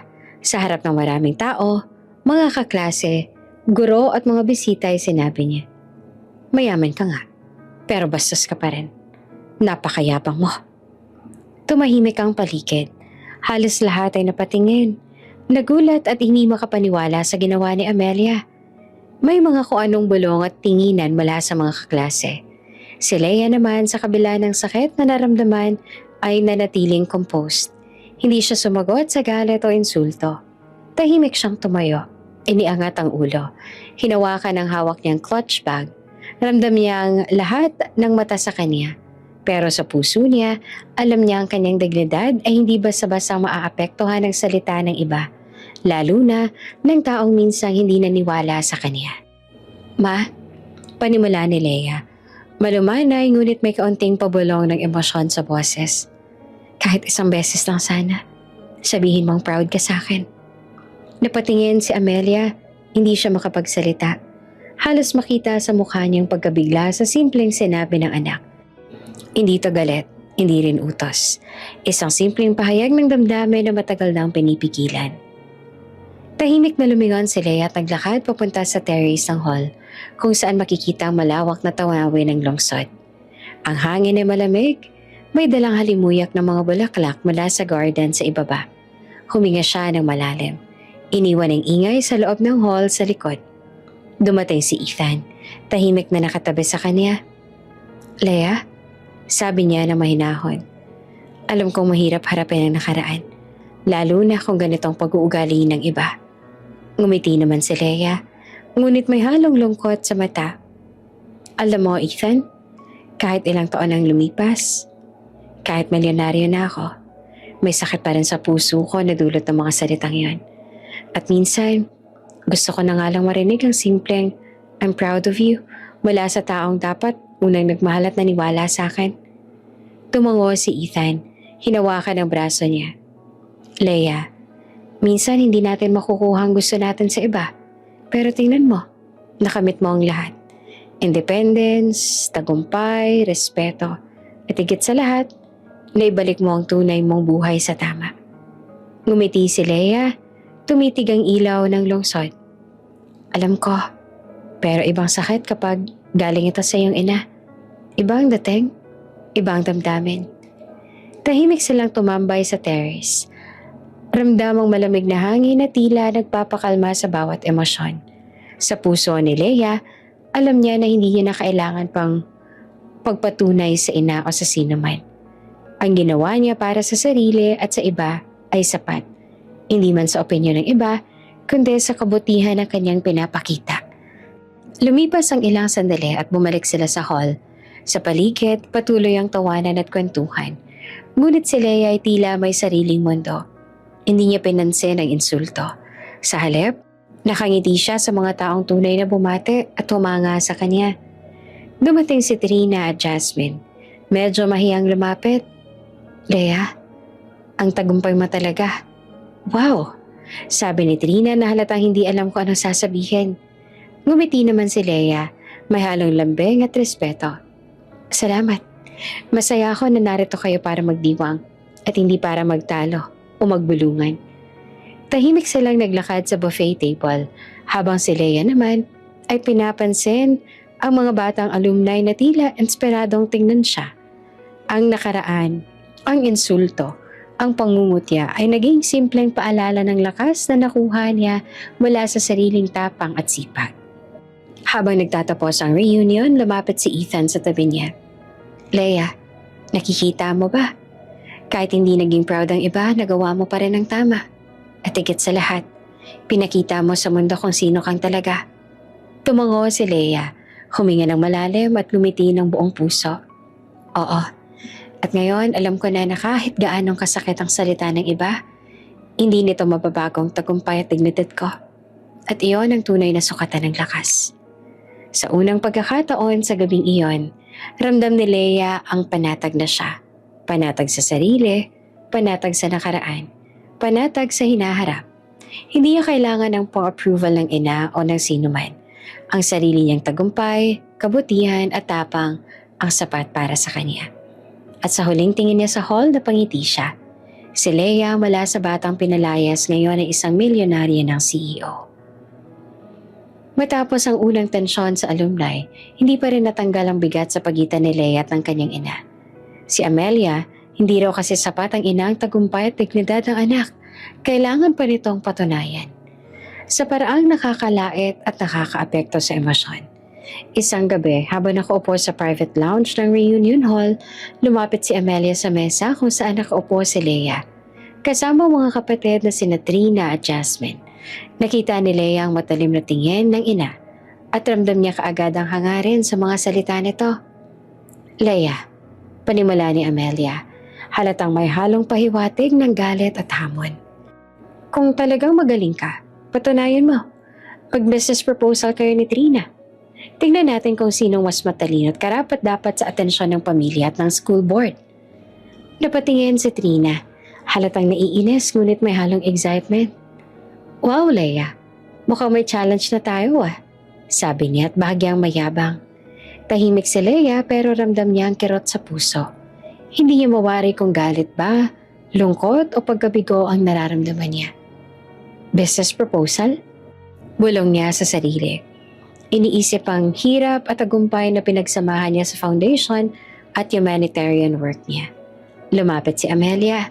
Tiningnan ng anak na parang sinusuri. Oo, Leia. Kung gusto mo ako mapasaya, ipakita mo na karapat-dapat ka sa pagmamahal ko. Ipakita mo na mas matalino ka kesa sa kapatid mo. Tahimik si Leia sandali. Huminga ng malalim. Ramdam niya ang tensyon sa paligid.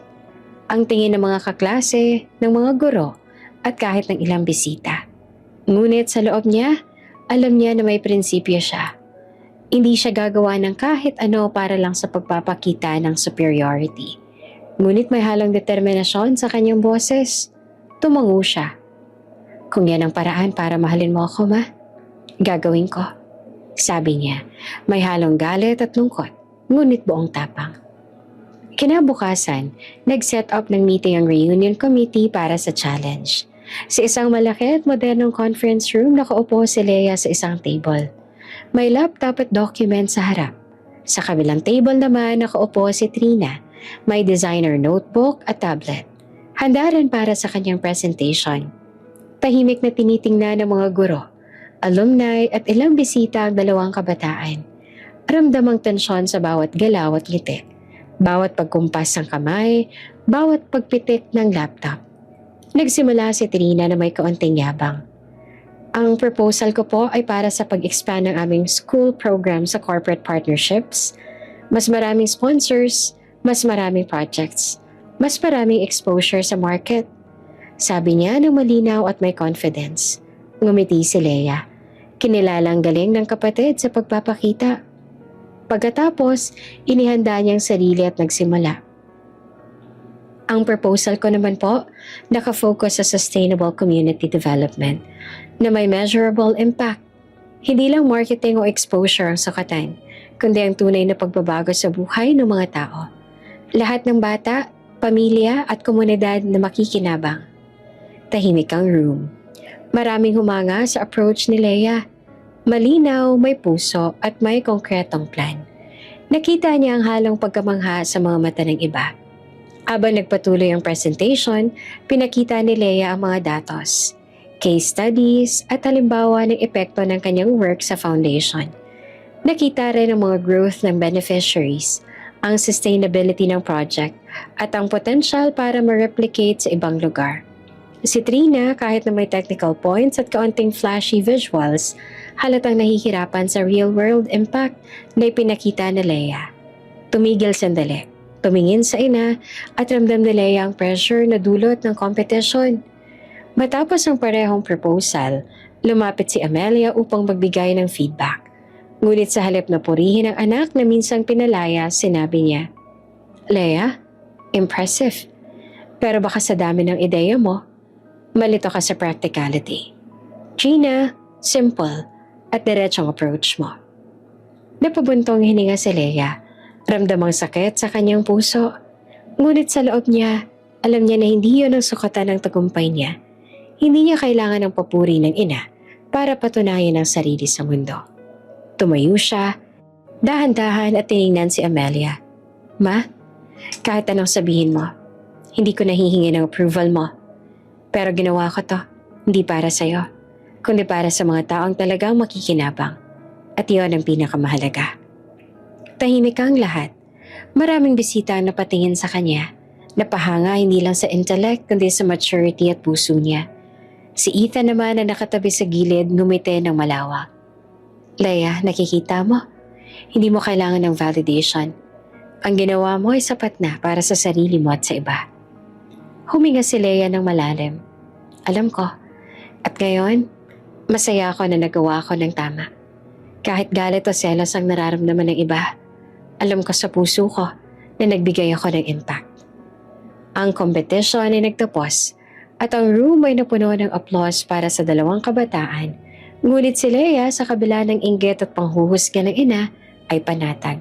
Panatag sa sarili, panatag sa prinsipyo, at panatag sa katotohanang ang tunay na tagumpay ay hindi nasusukat sa papuri o approval ng iba, kundi sa epekto at kabutihan ng ginawa mo. Habang umaalis sa conference room, tumitig siya sa skyline ng lungsod sa labas ng bintana. Ang liwanag ng araw ay sumasalamin sa bawat pangarap at sakripisyo na nagdadala sa kanya sa puntong ito. Matapos ang kompetisyon sa alumni reunion, hindi pa rin nawala ang tensyon sa pagitan ni Leia at ang kanyang ina na si Amelia. Sa halip ay lumalim ang galit at inggit sa puso ng ina, na ngayon ay nag-focus pa sa pagpapalakas ng kanyang anak na si Trina. Makalipas ang ilang buwan, dumating ang pagkakataon na ipakita ni Leia ang kanyang kakayahan sa mas malaking entablado. Isang charity project sa bayan, kung saan inaasahan ng lahat na makikilala ng mga innovative youth leaders. Kasama niya sa paghahanda si Ethan, matagal ng katuwang at kaibigan sa lahat ng humanitarian endeavors. Leia, ready ka na ba sa presentation? Tanong ni Ethan habang nakaupo sa small meeting room, puno ng sketches, charts at project proposals. Tumango si Leia, may determinadong ngiti. Oo, sigurado ako Ethan. Gagawin natin to ng tama. Para sa mga taong makikinabang, hindi para sa papuri. Pinag-aralan nila ang lahat ng detalye ng proyekto, ang logistics, budget, volunteer coordination at measurable outcomes para sa mga beneficiaries. Ang presentation ay malinaw, konkretong solusyon sa problema ng mga local na community at may heart-driven approach na magpapakita ng tunay na epekto ng proyekto. Sa kabilang banda, si Trina na tinutulungan ni Amelia ay may ibang plano. Hindi niya alam na kahit anong preparasyon ni Leia ay magiging hadlang ang panlilinlang. Sa tulong ng ina, pinaganda ang presentation ng sobra. May flashy graphics, may simpleng datos na pinalakas ng exaggeration, at may script na nakaka-impress sa crowd. Dumating ang araw ng event. Ang town hall ay puno ng mga bisita, mga mayor, media, local businesses at mga volunteers. Ang excitement at tensyon ay namdam sa bawat sulok. Si Leia, kasama si Ethan, ay tahimik na naghahanda sa backstage. Leia, huwag ka mag-aalala, sabi ni Ethan hawak ang kamay niya. Totoo ang ginagawa natin. Malinaw ang impact natin. Huwag mo hayaan ang panilin lang nila na magbago ng sarili mong tiwala. Ngumiti si Leia, huminga ng malalim at naglakad papunta sa stage. Salamat Ethan. Para sa mga taong nangangailangan, ito ang pinakamahalaga. Nang magsimula ang presentations, si Trina ang naunang tinawag. Sa unang tingin, napahanga ang crowd. Maganda ang slides, maayos ang daloy at halatang may support mula sa pamilya. Nang bumaba siya, si Amelia mismo ang nagbigay ng papuri. Trina, ikaw ang tunay kong ipinagmamalaki. Tumahimik ang paligid. Maraming mga bisita ang napatingin kay Leia. At sa puso niya, ramdam niya ang kirot. Hindi lang dahil sa panilin lang, kundi dahil sa salita ng ina. Ang pagpapakita ng pagmamalaki sa kapatid niya, habang siya naman na naglaan ng totoong effort at puso ay hindi napansin. Tahimik na tumayo si Leia, hinawakan ng microphone at tumingin sa crowd. Maraming salamat sa pagkakataong to, panimula niya. Malumanay pero may determinasyon sa tinig. Ang project na inihahain ko ngayon ay hindi para sa sariling kapurihan, kundi para sa mga batang walang resources at oportunidad. Para sa kanila, bawat effort ay may puso, hindi para sa papuri. Nagulat ang crowd sa sincerity ni Leia. Hindi maganda ang graphics o flashy slides, ngunit ramdam ang authenticity at commitment niya. Habang nagpapatuloy ang presentation, ipinakita niya ang mga datos, testimonials mula sa mga beneficiaries at mga konkretong plano para sa sustainability ng proyekto. Nakatingin si Amelia mula sa gilid Halatang naiinis at hindi na masyadong makapaniwala sa impact na ipinapakita ni Leia. Habang lumalalim ang presentation, napansin ng madlang passion at integridad ni Leia. Ang isang project na may tunay na puso ay mas makahulugan kesa sa magarbong palabas na inihain ni Trina. Pagkatapos ng presentation, nagkaroon ng open Q&A. Maraming local leaders at business representatives ang nagtatanong. At sagot ni Leia ay malinaw. May datos at may heart-driven approach. Halos lahat ng audience ay humanga at nagbibigay ng papuri. Si Ethan na nakatayo sa gilid ng stage ay ngumiti at tumingin kay Leia. Nakikita mo, hindi nila kayang kopyahin ang puso mo. Hindi kayang ipagmalaki ang integridad na ipinakita mo. Huminga si Leia ng malalim. Ramdam ang tamang desisyon. Salamat, Ethan. Totoo nga. Kahit ano pang panlilin lang, hindi nito mababago ang tama at totoo. Matapos ang evaluation, bumaba si Leia sa stage. Ang judges ay nagbigay ng comments. At malinaw sa lahat, ang tunay na impact ay sa project ni Leia. Hindi nakaligtas sa mga tao ang sincerity at passion niya. Si Trina, bagamat nagpakitang gilas, ay hindi nakakuha ng parehong recognition. Si Amelia naman, bagamat nagulat, ay hindi nagpakita ng emosyon sa harap ng audience. Ngunit sa loob niya, ramdam niya ang kahusayan ng anak na si Leia. Hindi niya maikakailangang totoong epekto na ipinakita na Leia. Isang aral na hindi nasusukat sa yabang o panlilin lang, kundi sa tunay na pagkilos para sa kapwa. Tahimik na naglakad si Leia papalayo sa stage. Kasama si Ethan, ang madla ay patuloy na pumapalakpak at humahanga. Ramdam niya sa puso niya ang tamang tagumpay. Hindi kailangan ng papuri ng ina o ng sino man. Sapat na ang impact at kabutihang ginawa niya. Leia, sabi ni Ethan habang hawak ang kamay niya. Ang totoong panalo hindi sa flashy presentation, kundi sa integrity ng puso na ipinakita mo. Alam mo, Ethan, tama ka. Kahit ilang insulto pa o panlilin lang ang dumating, sapat na ang tama at totoo sa puso ko. Matapos ang panlilin lang at pagkukunwari sa charity event, hindi na napigilan ni Leia ang bigat ng damdamin. Ang saya ng tagumpay ay napalitan ng lungkot at panghihina. Kahit gaano niyang subukang itago ang emosyon, ramdam niya ang kirot sa puso. Isang kirot na dulot ng ina niyang si Amelia at nang patuloy na panghuhusga sa kanya. Hindi niya hinarap ang mga tao ng huling papuri. Hindi niya sinalubong ang mga guro o judges pagkatapos ng evaluation. Sa halip, mabilis siyang lumabas ng venue. May hawak na clutch at laptop bag. At ang hakbang niya ay mabilis at puno ng tensyon. Paglabas niya sa parking area, tumambad sa kanyang malakas na ulan. Walang dala kundi ang sarili niyang luha at emosyon. Si Leia ay tumakbo palabas. Ang ulan ay sumasalubong sa bawat hakbang niya. Ang bawat patak ng tubig sa mukha niya ay tila sumasabay sa bigat ng damdamin. Ang sakit ng pagkakaila, ang pangulila at ang pangarap na minsang iniwan ng kanyang ina. Bakit ba ganito? Bakit kailangan ganito? Bulong niya sa sarili habang tinatabunan siya ng ulan. Sana man lang, isang beses maramdaman kong anak niya ako. Tahimik siyang naglakad sa basang kalsada. Bawat hakbang ay tunog sa katahimikan ng gabi. Ang ilaw ng street lamps ay kumislap sa mga patak ng ulan, nagbibigay ng malamlam na glow sa paligid. Ramdam ni Leia ang lungkot at sa bawat hakbang, tila lumalayo siya sa lahat na nakapaligid sa kanya. Mga taong inaasahan niyang susuporta. Ngunit tila hindi pa rin nakikita ang tunay niyang halaga. Biglang may marinig siyang mabilis na hakbang sa likod. Tumingin siya at nakita si Ethan. Basa rin ngunit tahimik. Nagmamadali upang abutin siya. Leia! Sigaw niya na may halong concern at pangamba. Si Leia ay umiiyak ngayon sa ulan. Hindi agad sumagot. Ang puso niya ay puno ng sakit. At sa bawat patak ng ulan na bumabagsak sa mukha niya, ramdam niya ang bigat ng pagkakahiwalay at pangungulila sa ina. Lumapit si Ethan at mahigpit siyang niyakap. Pinapawi ang hangin sa paligid. Leia, hindi mo kailangang patunayan sa kanilang halaga mo.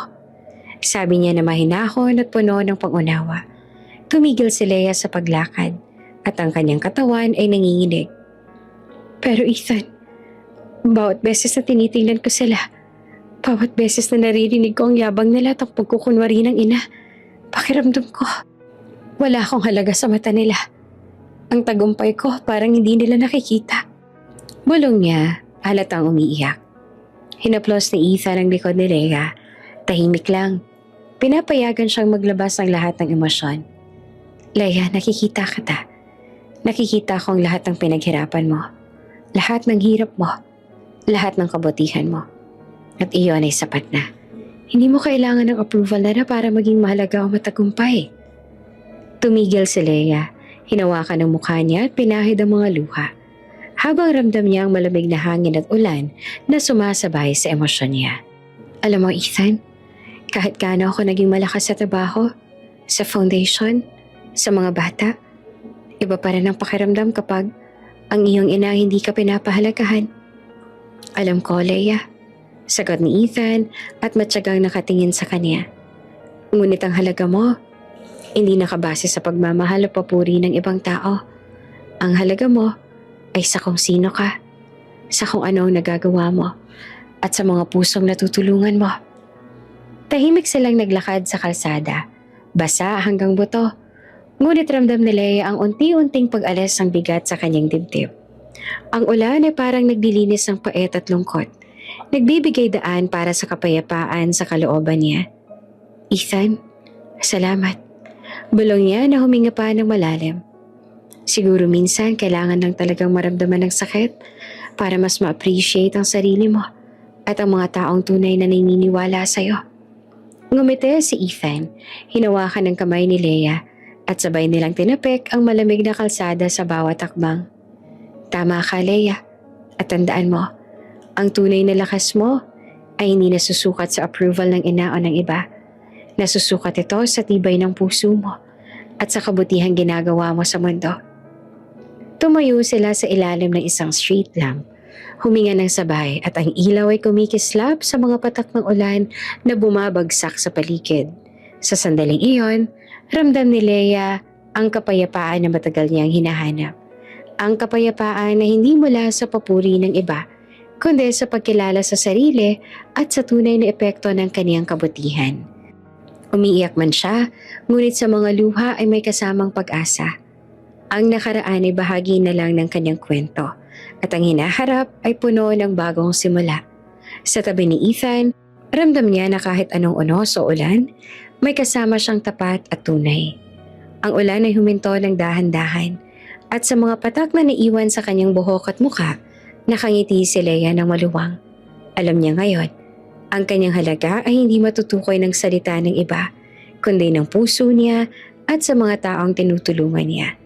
Sa kalsadang iyon, sa malamig at maagang gabi, si Leia ay nanindigan. Matatag, panatag at handa sa bagong kabanata ng buhay. Ilang araw matapos ang nakakalitong kompetisyon sa charity event, tahimik na nagbalik sa opisina si Leia. Ang kanyang office sa foundation ay maliwanag. Malinis at may mga dokumento at charge ng proyekto sa bawat sulok. Ang lugar na ito ang naging simbolo ng tagumpay. Pero higit sa lahat, simbolo ng sakripisyo at determinasyon. Habang inaayos niyang paper sa desk, narinig niyang dahan-dahang pagkatok sa pintuan. Pwede ba? Tanong ng tinig na pamilyar sa kanya. Pumasok ka na, Jasmine. Sabi ni Leia at hinawakan ng kanyang tasa ng kape habang tinitingnan ng nakapasok na nakangiting si Jasmine. Tahimik si Jasmine sa loob. Ngunit halatang may dalang excitement at kaunting kaba. Tumayo siya sa harap ng desk ni Leia at nagbitaw ng tanong na nagpatigil sa paghinga ni Leia sandali. Alam mo ba? Panimula ni Jasmine at huminto sandali para tiyakin ang tamang salita. Ikaw palang Anonymous Heart na sponsor namin? Na ikaw palang nagbabayad ng tuition ko noon? Napanganga si Leia. Hindi agad makapaniwala sa sinabi. Ang mga taon ng tahimik niyang pagtulong na hindi sinabi kahit kanino ay biglang lumitaw sa harap niya. Sa bigbig pa ng isang anak na minsan ay kinalaban o ikunumpara sa kanya. Tumango si Leia, halatang umiiyak ang kanyang mga mata. Oo, iyon ako, Jasmine. Huwag mo sabihin kay Mama. Ayoko maramdaman niyang may utang siya sa akin. Bulong niya, halatang may halong lungkot at ngiti. Napatingin naman si Jasmine sa kanya. Halos hindi siya makapaniwala. Leia, bakit hindi mo sinabi noon? Bakit mo nilihim? Huminga naman si Leia ng malalim. Humarap sa bintana na may tanawin ng lungsod, habang ang liwanag ng araw ay sumisilip sa kanyang mukha. Jasmine, hindi ko naman ginawa yun para sa papuri o recognition. Ginawa ko yun dahil gusto kong makatulong. Gusto kong may pag-asa kayo. Kahit hindi ako naroon sa bawat araw ng buhay ninyo. Ang mahalaga, natuto kayong mangarap at magsikap. Paliwanag niya. Mahinahon ngunit puno ng damdamin. Tahimik na nakinig si Jasmine. Halata ang pagkagulat at unti-unting paghanga sa mga mata ni Leia. Leia, hindi ko alam na ganito kakabuti, sabi niya. Halata naman na paiyak sa emosyon. Lahat ng pinaghirapan mo, lahat ng tagumpay mo hindi lang para sa sarili mo, para rin pala sa amin. Ngumiti si Leia, bahagyang nahihiya, ngunit may lambing sa tinig. Oo, at gusto kong malaman ninyo na kahit anong nangyari sa nakaraan, kahit magaanong kasakit ang mga salita o galit ng iba, may puwang pa rin para sa kabutihan at pagmamahal. Napatingin si Jasmine sa mata ni Leia at hindi maiwasan na mapaluha. Leia, patawad sa lahat ng hindi kita pinahalagahan noon. Sa tingin ko, ngayon ko lang naunawaan kung gaano kakabigat ang puso at tapang mo. At ngayon, alam ko na talagang hindi ka nalang basta Boblax o anak na hindi mahal ni Mama. Isa kang inspirasyon. Sabi niya at halatang lumabas ang kabutihan at pagmamahal sa puso niya.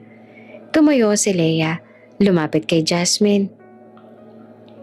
Jasmine, salamat sa pangunawa. Balong ni Leia, habang ang ulan ng nakaraang gabi at lungkot ay unti-unting napapalitan ng liwanag ng pag-asa. Ang mahalaga ngayon, alam niya na may taong palaging naniniwala sa inyo. Napangiti naman si Jasmine at sabay silang humingi sa labas ng bintana. Ang lungsod ay abala sa mga sasakyan at tao. Ngunit sa silid na iyon, tila ang oras ay huminto sandali. Ang nakaraan, ang lahat ng galit, selos at pangungutya ay nagmistulang bahagi na lamang ng aral at lakas na dala ni Leia. Leia, sabi ni Jasmine habang pinipilit pigilan ng luha. Ngayon ko lang nakita kung gaano kakabuti. At alam mo, kahit hindi mo sinabi noon, ramdam namin ang pagmamahal mo. Huminga si Leia ng malalim at sa unang pagkakataon, sa mahabang panahon, ramdam niya ang kapayapaan. Alam mo Jasmine, minsan kailangan lang talagang magtiyaga at gumawa ng tama, kahit walang nakakakita. Ang totoong kabutihan, hindi nasusukat sa papuri o acknowledgement. Nasusukat ito sa epekto sa puso ng iba. Paliwanag niya habang nakangiti ng tahimik. Tahimik silang nagtagal sa opisina, nag-uusap at nagkakwentuhan na puno ng halakhak at kaunting emosyon ng silid. Bago umalis si Jasmine, lumapit siya kay Leia at hinawakan ng kamay niya.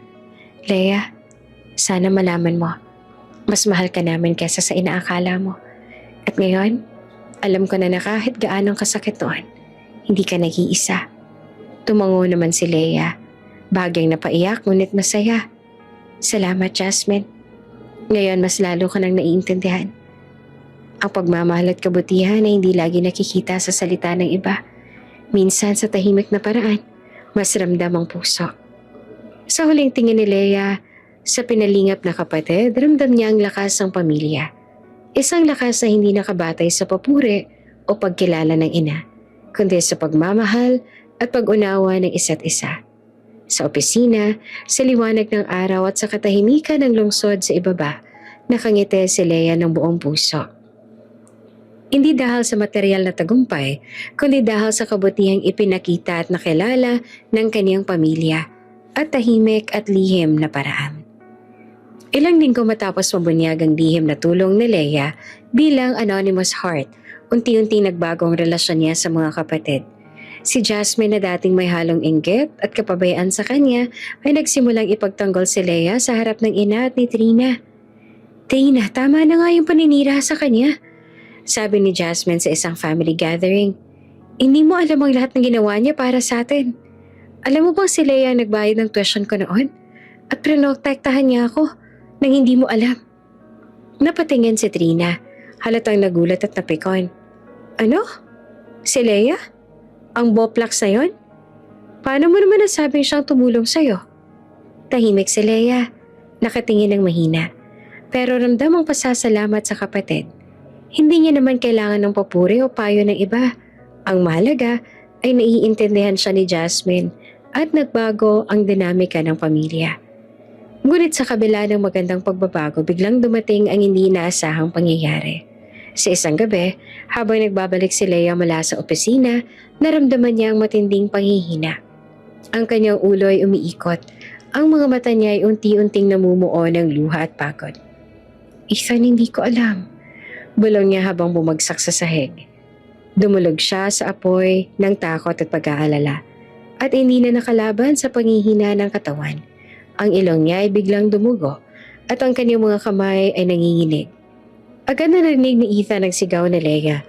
Lumapit siya at dali-daling niyakap ang katawan nito. Sabay tawag ng ambulance. Leia, hold on, okay? Papunta tayong ospital ngayon.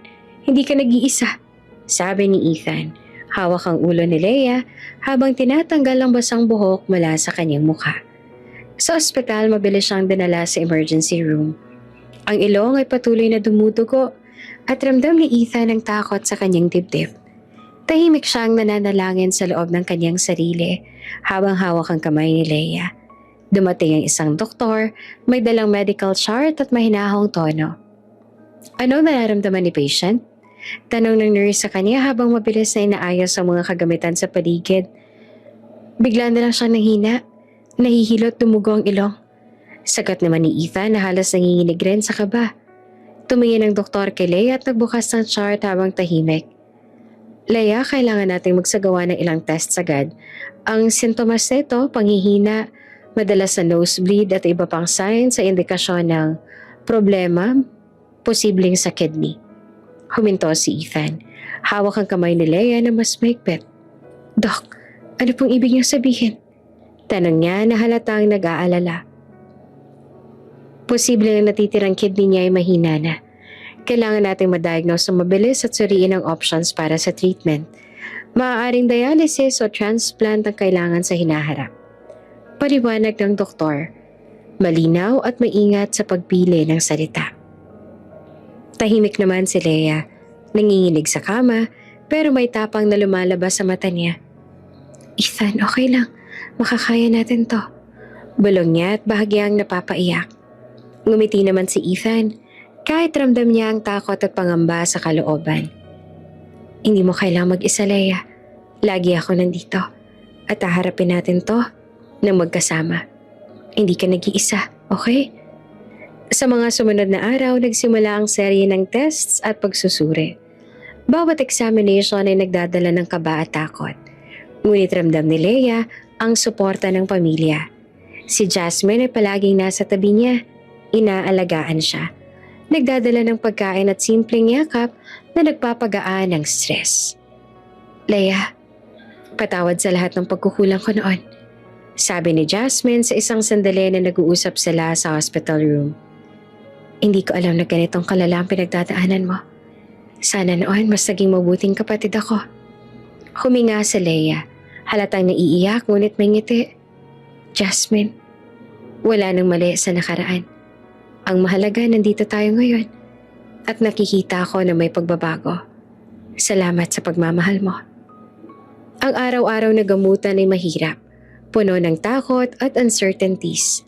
Ngunit ramdam ni Leia ang pag-ibig sa paligid niya. Mula kay Ethan, kay Jasmine at sa mga taong totoong nagmamalasakit sa kanya.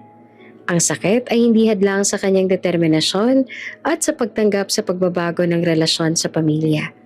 Sa bawat paghinga, bawat patak ng luha at pawis, ramdam ni Leia ang lakas ng kanyang puso. Alam niyang hindi siya nag-iisa at sa kabila ng kahinaan ng kanyang kidney, mas malakas ang kanyang espiritu. Ang simpleng yakap ni Jasmine, ang matibay na hawak ni Ethan at ang suporta ng iba pang kaibigan ay nagbigay ng bagong pag-asa. Kahit ang sakit ay hindi niya kayang kontrolin, ramdam niyang may pagkakataon siyang makabangon muli.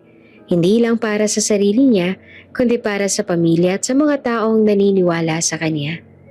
Tahimik siyang tumitig sa bintana ng ospital Habang ang araw ay sumisilip sa labas at sa kanyang puso, ramdam niya ang unti-unting kapayapaan. Ang nakaraan ay bahagi na lang ng kwento, ngunit ang kasalukuyan at hinaharap ay puno ng bagong pag-asa at pagkakataon. Habang patuloy na ginagamot si Leia sa ospital, naramdaman ni Jasmine ang kaba at tensyon sa paligid. Hindi lang ito tungkol sa kalusugan ng kapatid niya. Ang damdamin niya ay halo ng takot at paghihingi ng tawad sa lahat ng pagkukulang sa nakaraan. Si Amelia sa kabilang banda ay tahimik na nakaupo sa waiting area, abala sa kanyang iniisip. Ang mukha niya ay puno ng kaba at pagtataka. Hindi naman maalis ang pakiramdam ng guilt sa mga nagdaang taon, lalo na sa paraan niya sa anak na pinaglaban niya ng hirap at galit. Lumapit ang doktor, may dalang medical chart at laptop. Nagbigay ng maingat na paliwanag. "Ma'am, may nais po akong ipakita." Sabi niya habang pinipilit manatiling kalmado. "Ito po ang medical record ng patient ninyo, Leia, at may natuklasan kami kamakailan na hindi pa natin nailalantad sa inyo." Napatingin si Amelia sa doktor, halatang nanginginig sa kaba. "Ano po yun, Doc?" Tanong niya na halos hindi naman makapaniwala sa nararamdaman. Bumukas ang doktor ng record at tiningnan ang mga entry. Mula 12 taon ang nakalipas. "Ma'am, kung hindi dahil sa donor niyo noong 12 years ago, hindi po sana mabubuhay kayo ngayon.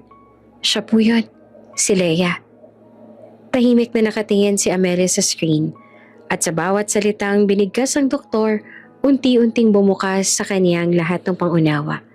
Ang mga taon ng galit, selos at pangungutya, tila biglang napalitan ng pagkabigla at pagsisisi. "Anak ko, siya nagligtas sa akin?" Bulong niya na halos hindi makapaniwala sa narinig. Ang tinig niya ay puno ng takot at gulat, ngunit halata rin ang simula ng pagsisisi at panghihinayang. Tahimik naman si Jasmine sa tabi niya, hindi makapaniwala sa mga natutunan. Ang dati niyang inggit at galit sa kapatid ay unti-unting napalitan ng pagkamangha. "Mama, si Leia pala yun?" Sabi niya ng mahinahon, hawak ang kamay ng ina. "Ang anak ko, ang anak na palaging sinasaktan at kinukumpara. Siya ang nagligtas sa akin." Pumikit si Amelia at halos hindi makapaniwala sa katotohanan. Ramdam niya ang bigat ng kasalanan sa puso niya. Ang lahat ng galit at pagkukulang sa anak ay bumabalik sa kanya sa isang iglap. Ang bawat salita niya noon na nagbibigay kirot kay Leia ay parang bumabalik sa kanyang puso ngayon, puno ng guilt. Tumayo siya, mabilis na nilapitan ang kama ni Leia. Pinisil niya ang kamay ng anak, halos hindi makapagsalita. "Leia, anak ko, paano? Bakit hindi mo sinabi sa akin noon?" Tanong niya. Halatang luhaan na at nanginginig ang boses. Ngumiti naman si Leia ng mahina. Huminga ng malalim. "Ma, hindi ko ginawa yun para sa papuri. Gusto ko lang na matulungan ka. Kahit hindi mo pinahalagahan noon, ang mahalaga buhay ka ngayon. At yun ay sapat na para sa akin." Sabi niya na halatang may halong lungkot at lambing. Tahimik naman na nanood si Jasmine sa pagitan nila, habang naramdaman niya ang unti-unting pagbabalik loob ng ina sa anak. Ang mga taon ng galit, paninira at pagkukulang ay tila naglaho sa ilang sandali. Pinapalitan ng muling pag-unawa at pagmamahalan. "Leia, patawad sa lahat." Bulong ni Amelia ng luhaan habang humahawak sa kamay niya ng mahigpit. "Hindi ko alam kung paano ko haharapin ang sakit at galit ko noon. Pero ngayon naiintindihan ko na. Anak ko, salamat sa buhay ko, sa pagkakataong mabuhay." Huminga si Leia ng malalim. Tinapik ang kamay ng ina sa mahinahong paraan. "Ma, hindi naman na mahalaga ang nakaraan. Ang mahalaga nandito tayo ngayon. At alam ko, kaya nating harapin ang lahat ng nangyayari, nagsabay-sabay." Si Jasmine naman ay ngumiti, napaiyak din sa dami ng emosyon. "Leia, alam mo, ngayon ko lang mas nakita kung gaano kabigat ang puso at kabutihan mo. Ang lahat ng ginawa mo hindi lang para sa amin kundi para sa lahat ng mahalaga sa'yo. At ngayon ramdam namin yan." Sabi niya, hawak ang kamay ng kapatid. Tahimik na tumingin si Amelia kay Leia at sa mga sandaling iyon Ang sakit at galit ay napalitan ng pagmamahal at pag-unawa. Ang anak na dati tinatawag na boplax at pinalayas, ang anak na tiniis ang galit at pagkukulang ng ina, ngayon ay nagligtas sa buhay niya. Hindi lang pisikal kundi pati sa puso at pagkilala sa tunay na kabutihan. Huminga ng malalim si Amelia. Itinutok ang mata kay Lea at napaiyak ng tahimik. Anak ko, sana noon nakita kita sa totoong halaga mo. Ngayon nakikita ko. Salamat sa lahat. Bulong niya at puno ng damdamin at pagsisisi. Si Lea sa kabila ng sakit at panghihina ay ngumiti. Ang katotohanan ay lumabas at sa unang pagkakataon, ramdam niya ang tunay na pagmamahal at pagkilala ng kanyang ina. Ang lahat ng sakripisyo, lahat ng pinaghirapan ay nagbunga ng kapayapaan. Hindi lamang sa kanyang puso kundi sa puso ng kanyang pamilya. Ang pamilya ay nagyakap ng sabay-sabay, may halong luha sa ngiti. At ospital na iyon sa gitna ng lamig at kuryente ng machine, ramdam nila ang init ng pagmamahalan at pag-asa. Ang nakaraan ay bahagi na lang ng kwento. Ang katotohanan ay nagbigay daan sa bagong simula. Tahimik ang ospital sa gabing iyon. Ang ilaw mula sa ceiling lamp ay banayad. Naglalaro sa mga dingding at sa bawat kagamitang nakapaligid sa higaan ni Lea. Ang hangin ay malamig, ngunit ramdam ang init ng damdamin sa loob ng silid. Si Amelia nakaluhod sa tabi ng higaan. Hawak ang kamay ng anak. Nanginginig at halatang umiiyak. Ang mga luha niya ay patak-patak, sumasalamin sa mga taon ng pagsisisi at panghihinayang. Matagal niya nang tiniis ang guilt at ngayon harap-harapan niya ito. Lea, anak, patawarin mo ako. Bulong niya na halatang nanginginig ang boses. Wala akong karapatang tawagin kang boplax. Wala akong karapatang saktan ka noon. Patawad, anak ko. Tahimik naman si Lea. Nanginginig ang katawan ngunit ang ngiti niya ay mahina. Ngunit puno ng kahulugan. Ma, ang tagal ko pong hinintay na marinig yan. Sagot niya na halos napapaiyak. Ngunit may liwanag sa mata. Salamat. At anak mo na ako ngayon. Ang mga salita ni Lea ay parang dumampi sa puso ni Amelia. Pinapawi ang lahat ng galit, selos, at sakit na itinabi sa loob ng maraming taon. Halos hindi niya naman maipaliwanag ang damdaming dumadaloy sa kanya. Halo ng lungkot, pagsisisi at pag-ibig na matagal niyang ikinubli. Tahimik na nakaupo si Jasmine sa tabi ng higaan, hawak ang kamay ng kapatid. Ang mga luha niya ay patak-patak din at sa bawat paghinga ni Lea, ramdam niya ang unti-unting pagkapayapa sa loob ng pamilya. Lea, mahal ka namin. Bulong niya, halatang hindi mapigilan ng damdamin. Si Ethan naman ay nakatayo sa kabilang gilid. Hawak naman ang kamay ni Lea na parehong init at lambay. Lea, nandito lang ako. Lagi ako nandito.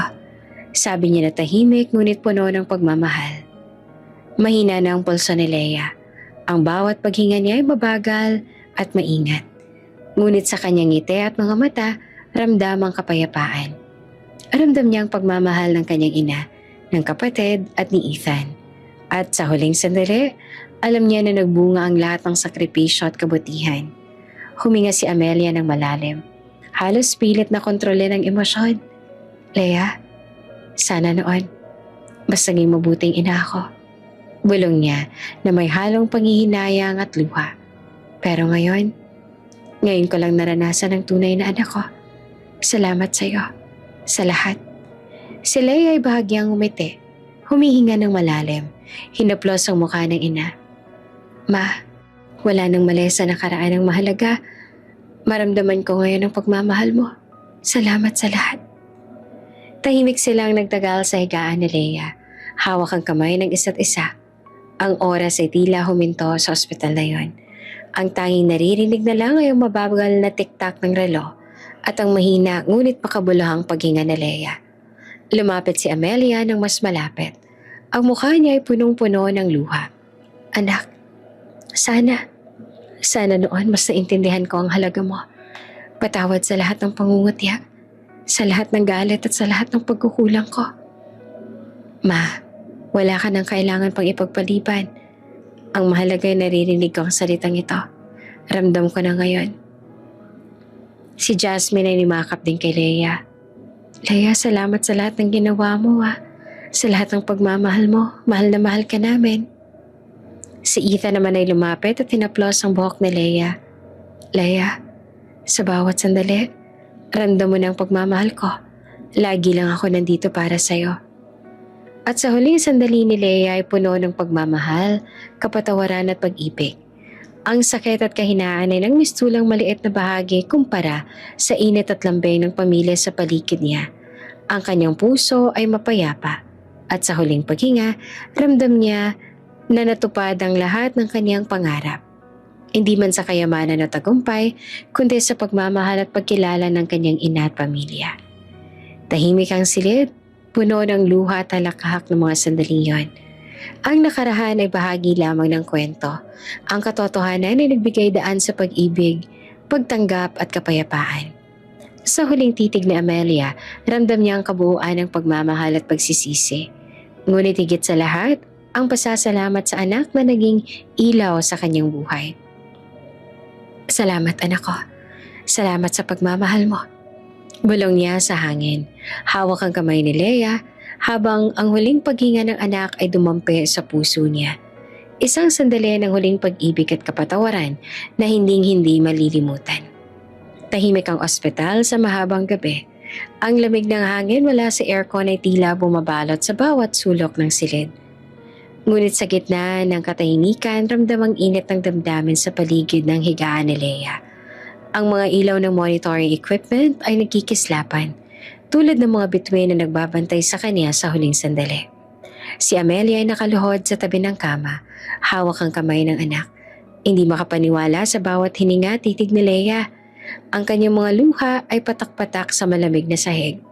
At bawat patak ay dala ng pagsisisi, pangungulila at pag-ibig na matagal niyang ikinuble. Si Jasmine nakatayo rin sa tabi, hawak ang kamay ng ina. At ang bawat paghinga ni Leia ay halata sa kanilang damdamin. Si Ethan nakayuko sa kabilang gilid. Tahimik ngunit hawak ang kamay ni Leia ng mahigpit. Hindi makapaniwala sa bigat ng gabi na ito.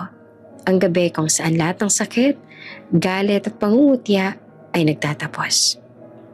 Ma, huwag ka na umiyak. Masaya na ako. Bulong ni Leia. Mahinahon ngunit may lamig na hangin sa paligid. Dahil sa huli, tinawag mo rin akong anak. Napaluha si Amelia. Hinaplos ang mukha ni Leia at pinisil ang kamay ng anak. Anak ko, Leia. Salamat sa lahat. Salamat sa pagmamahal mo. Sa kabila ng lahat ng pagkukulang ko. Leia, mahal na mahal kita. Sabi naman ni Jasmine. Salamat sa lahat ng kabutihan at sakripisyo mo. Si Ethan ay lumapit rin. Leia, salamat sa pagkakataong makasama kita. Tahimik at huminga si Leia. Hinaplos ang mukha ng lahat ng mahal niya. Ang mga pulso niya ay unti-unting humina. Ngunit ang ngiti ay nananatili. Payapang nakangiti ng kapayapaan. Salamat sa lahat. Sa pagmamahal at sa pag-unawa. Pumikit siya at sa huling sandali, ang mukha niya ay puno ng katahimikan at pagmamahal. Ang kanyang espiritu ay tila lumilipad, malaya at payapa. Ang bawat taon ng hirap, pagkutsa at pangungulila ay napalitan ng pagmamahal at pagtanggap sa huling hininga. Makalipas ang ilang buwan, binuo ni Amelia ang Leia Heart Foundation. Ang layunin nito ay tulungan ng mga batang itinakwil o nakalimutan ng kanilang mga magulang. Mga batang tulad ni Leia noon ay nangangailangan ng pagmamahal at pag-asa. Sa bawat opisina ng foundation, makikita ang mga larawan ni Leia. Ang kanyang ngiti na nagbibigay inspirasyon sa bawat batang tinutulungan. Ang bawat programa ay nakatuon sa edukasyon, kabutihan at pag-asa, mga aral na iniwan ni Leia sa mundo. Sa isang private jet na lumilipad sa malinaw na asul na langit.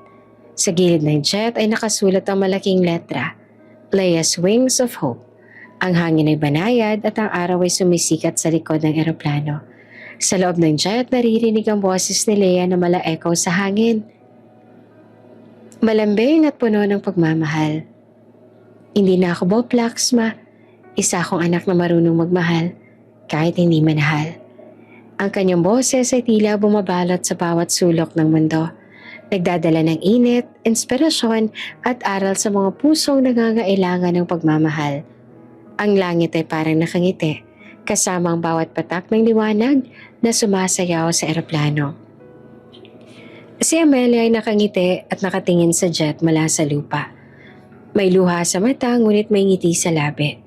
Ramdam niya ang presensya ng anak. Kahit nawala na sa mundo ng pisikal, ang mga taon ng pagsisisi at panghihina ay napalitan ng inspirasyon. Ang buhay ni Leia ay naging gabay para sa iba at ang kanyang pagmamahal ay patuloy na bumubuo ng bagong pag-asa. Si Jasmine at Ethan naman ay nakamasid rin, hawak ang kamay ng isa't isa. Tahimik ngunit puno ng damdamin. Ang bawat paglipad ng jet ay parang paalala na ang kabutihan at pagmamahal ni Leia ay hindi mawawala. Lumilipad, malaya at magbibigay pag-asa sa lahat. Ang kwento ay nagpapaalala na hindi nasusukat ang halaga ng tao sa kayamanan o sa papuri ng iba, kundi sa kabutihan, sakripisyo at pagmamahal na iniwan sa mundo.